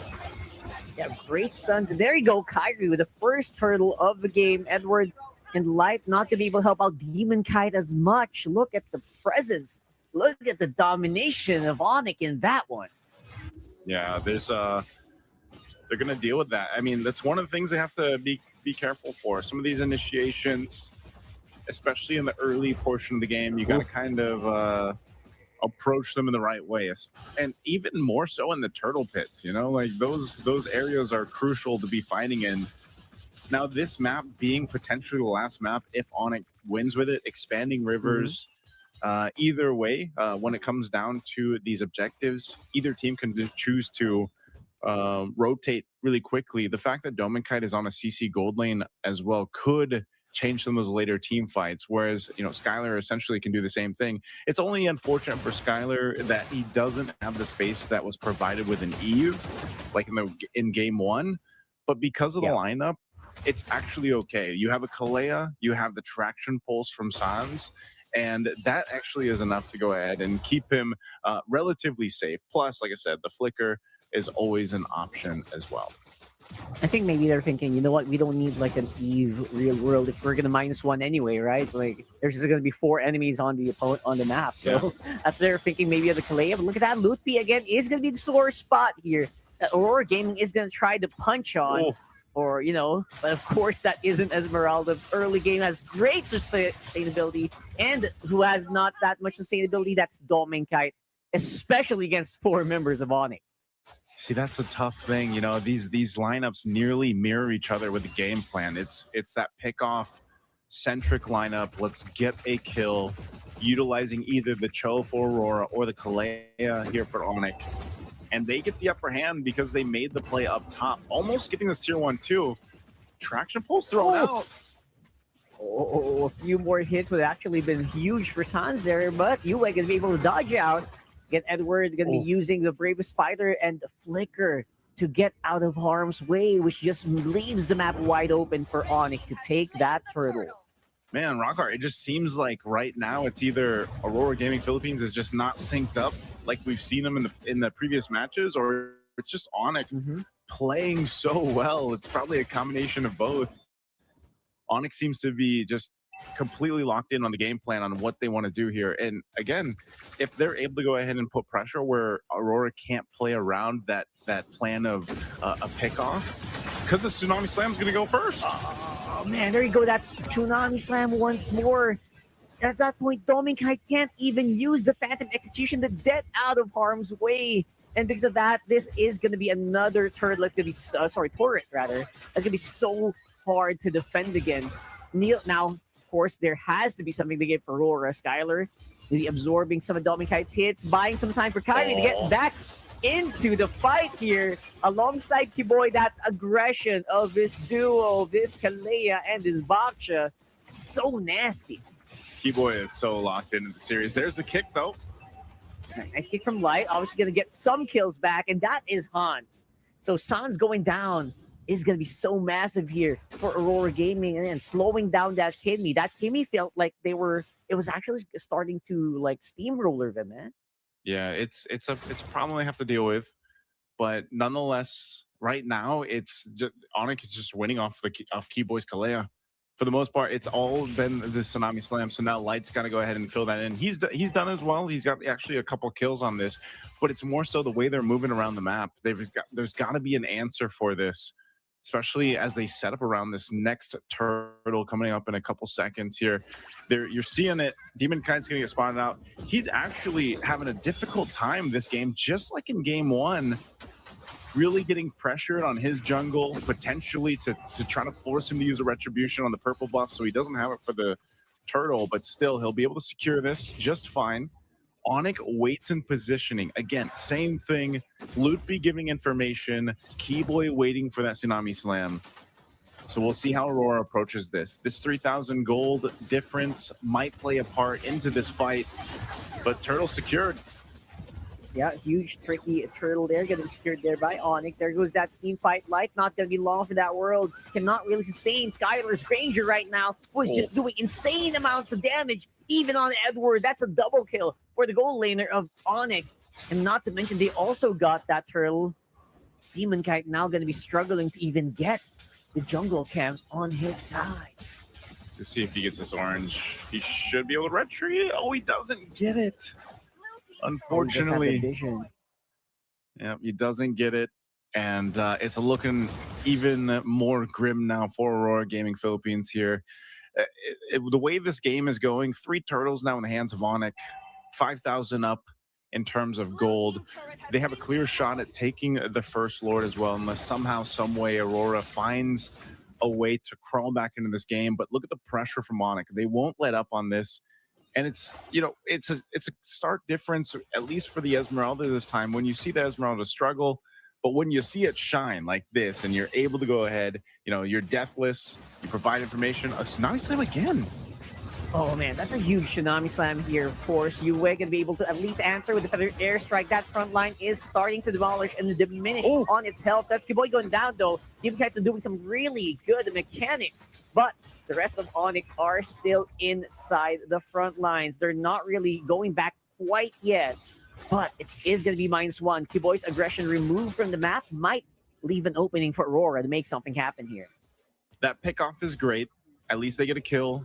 You know, it was a fight that was started off the Tsunami Slam. One of the first steps that Aurora needs to get back into the game. But even looking at the itemization here, there's quite a bit of difference, right? Even the gold lane right now, obviously the CC is going to scale up a lot slower than this Granger with given the way the game's gone. But, you know, you Sky Pierce, Malefic Roar, Hunter Strike already. That's why Skylar's popping off on the damage. He's got the 4 kills. If he continues to stack up the Sky Piercer, it's going to be devastating in these later fights. And so for Aurora, as this Lord is up, they have to make a decision. Do we actually contest this? This is one of the difficult things, too, in that matchup of Assassin versus Utility, right? The Baksha, obviously tankier.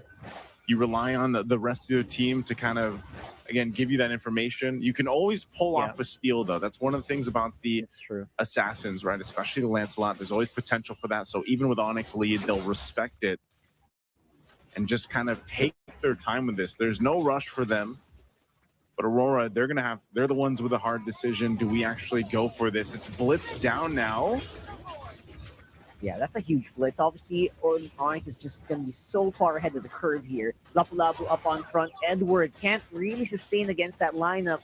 Now, normally, you would be able to at least get some HP back, but Onyx just stopping that from happening, obviously with their superiority in terms of items. So right now, it's just Aurora getting pushed back over and over again. I mean, like, the only thing I was thinking about for Onyx is at least both Kyrie and Demon Kite were level 12 while that Lord was happening. But now that's not going to be the case here. We got Lord walking up on top, and I expect Onyx to wait for this fully 100%, wait for it before they fight. I'm surprised here, Rockhard, that Aurora decided to go ahead and stay around there, because it just seemed like, and maybe it was potentially they just didn't have the information, but seemed disconnected even in that approach to that Lord or deciding on what they wanted to do. They're going to go for this kick. Oh, 100% going to go for it. Better stun here coming in from Edward, but again, once more, just evaporating forth. We can even hit the final blow of that one. And now Kyrie's up on front. Skylar is just going on like a shooting range here or something. because he's just having so much fun on that Granger. Again, there is a Lord on top side. Edwards and Light are down for 15 seconds. That might be a turret or two going down for Onyx here. Sorry, for Aurora here. So far, massive game for Skylar on this Granger. 7-0-1, untouchable. Stacks on stacks right now for the Skypiercer 2. This Lord will finally go down, but Onyx's job is just to get these base turrets down of Aurora. We'll see if they're able to get another one. But right now, with a massive lead, 10,000 ahead, do they force a fight or just take the discipline route? It looks like they'll go ahead and do just that. Potentially getting the mid turret. The traction pulse is thrown out. Yep. There you go. One more time. They're going to try to go for it again. Aurora being very proactive here on the front line, though. They're absorbing Sun's and Skylar's damage, and it's just too much. There's just so much damage here without anything to actually catch it on the front line. And there you go. That's 2 inhibitor turrets going down for Aurora Gaming here again, holding on for dear life. They've been choked out from the resources here, basically here, Rockhart. Now they're going to make a play here in the mid, going for this last base turret. They'll get just that. But with Dominkite coming back up, it looks like they're just going to go ahead and get back here. Lutby has been a nuisance this whole time. He has been the scout for Onyx, giving all the information that they need on how they approach these fights. Again, this is what Esmeralda does so well. And, you know, in this case, I don't know, Rockhart, it just seems like the lineup, the composition for Aurora just isn't serving that purpose that they wanted to. Even so, you know, Dominkite picks up a brute force. You're seeing how fast they're getting just taken down. I mean, these team fights, if it's a pickoff, it's a pickoff for Onyx, essentially. At what point does Aurora Gaming get back into a fighting form? They're going to have to forfeit this Lord over to Onyx and then just get ready for this defense. Now, the only shining hope in this lineup that they have right now is the defense capability, because you've got a Farsa. But as soon as you use that Feather Airstrike to kind of deal with some of that push, and of course the Lancelot to an extent, then other than that, you don't have that much else, right? You've kind of got to utilize the kits, and that's for Edward and to an extent Light and Dominkite to clear out these waves and manage them. But it's so difficult once the Feathered Airstrike is gone. So this is so crucial for UA to really get the most value out of this, and that's why they're trying to manage these waves. The Lord is making its way in the base, and the traction pulse thrown out. Yeah, throwing it out there, and there's just not much the front line here. Gonna go in for the back line. Light is hunting down Skylar, but with that Purify will not be able to actually make a mark. Just a few more hits. That might be it. Onyx are going to be the ones on top here and going to be beating out Aurora Gaming PH 2-0. You can see Kyrie excited about that one. A let's go after they win it. Onyx just looking so good here. I mean, this was probably some of the cleanest that we've seen them play, at least here for the Games of the Future. And it was just very one-sided. This one was completely their game, their control. Skylar unstoppable, man. Unkillable. Stacks on stacks on the Skypiercer. And it's just, you know, it's tough to see for Aurora Gaming Philippines. There was really not many opportunities for them to get back into that game. And that could have been a combination of the composition they had, but it just seemed like there was some disconnection there, you know, as a whole. So that's going to be it for them in the Games of Future, though. Aurora Gaming, we won't have an Aurora versus Aurora grand finals, but they still will have their third place decider match that we'll be having tomorrow before the grand finals. But as you see, Onyx going over the sportsmanship, we're going to be throwing it over on stage to hear from Onyx Esports from Indonesia. Once again, amazing match. That's it for us. Let's go ahead and throw it on stage. 2025 Abu Dhabi. One more time. Give it up to your winning team, Onyx. Wow. You guys have put on. Come on, Kyrie. Come on. Kyrie is definitely a fan favorite. Everybody loves you over here in Abu Dhabi. How do you feel like, you know, traveling overseas to come to Abu Dhabi and knowing that you have fans over here, Kyrie? I feel so grateful that a lot of Filipinos here in Abu Dhabi is fans of me, and yeah, it just feels nice.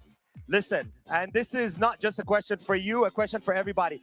Did you guys know or expect that you're going to come out of this match with a clean 2-0 win? You can ask Kyler. Did you expect that you guys are going to take on 2 back-to-back wins? No, I think we just lucky. Just lucky. All right, now listen, since I have you right here, what's the plan now? Tomorrow is the big final. You guys are no strangers to final. What can we expect from you guys? What's the plan now for the finals? You can answer in Filipino. It's fine. You have a lot of Filipino fans here. No, I'm from Indonesia. Oh, okay. In your language. For apa kayak lu translate aja.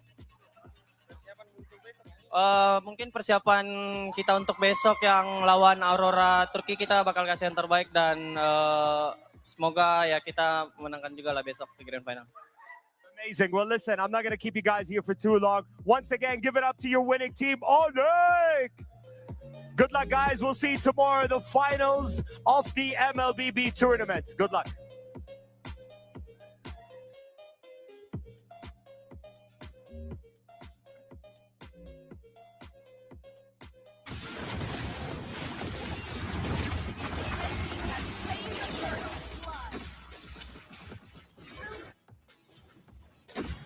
All right, everyone, it's done with a clean 2-0. Onyx Indonesia take the win and officially secure their spot in the grand finals. No hesitation, no second chances needed.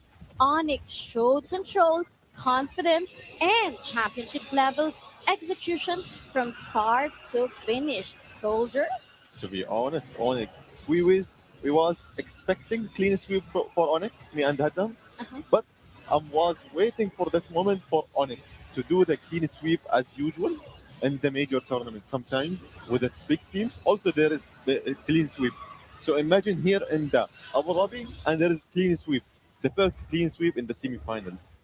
Yes, actually, that's quite amazing. Actually, total domination from Onyx Indonesia from the start to the end of the game.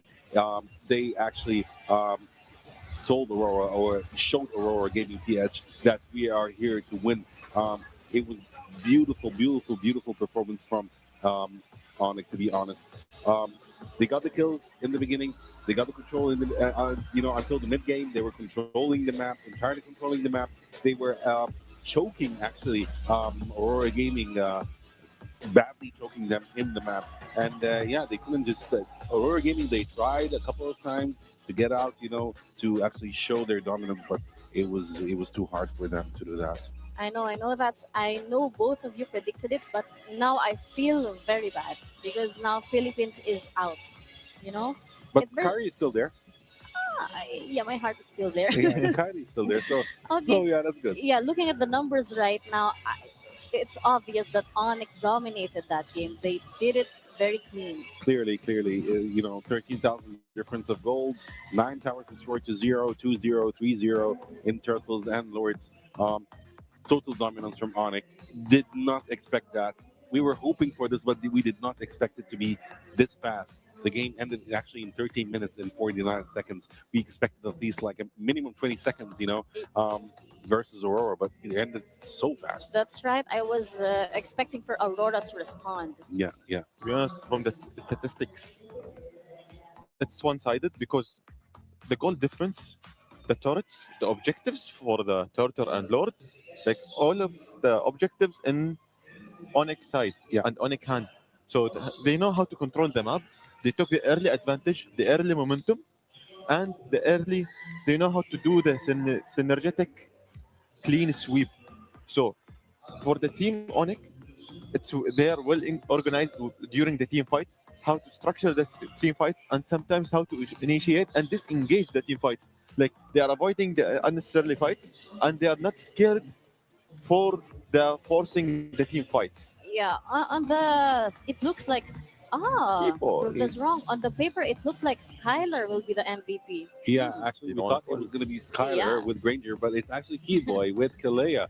which is actually understandable as well because he had 0 kills, 1 death, and only and 12 assists. And of course, Kalea played a huge part protecting Skylar with Granger. In fact, there were a couple of fights that I noticed that Chow, Light, who was playing with Chow, was trying to get to Granger, but he couldn't every single time. Even in the last team fight before Onyx won, Chow was actually coming from the back door as well, but it didn't work out for him. It didn't work out for him. He tried to get Kimmy and he tried to get Granger. He couldn't, and he died, and it was just game over for Aurora. Onyx did not let them. And now it's clear who will be the grand finalists. We have Aurora Gaming Turkey and Onyx Indonesia. And not what we've expected, Yeah. but The both teams are secured the final place. We are waiting, to be honest, for Aurora Gaming Philippines, Aurora Gaming and Onyx for the last final.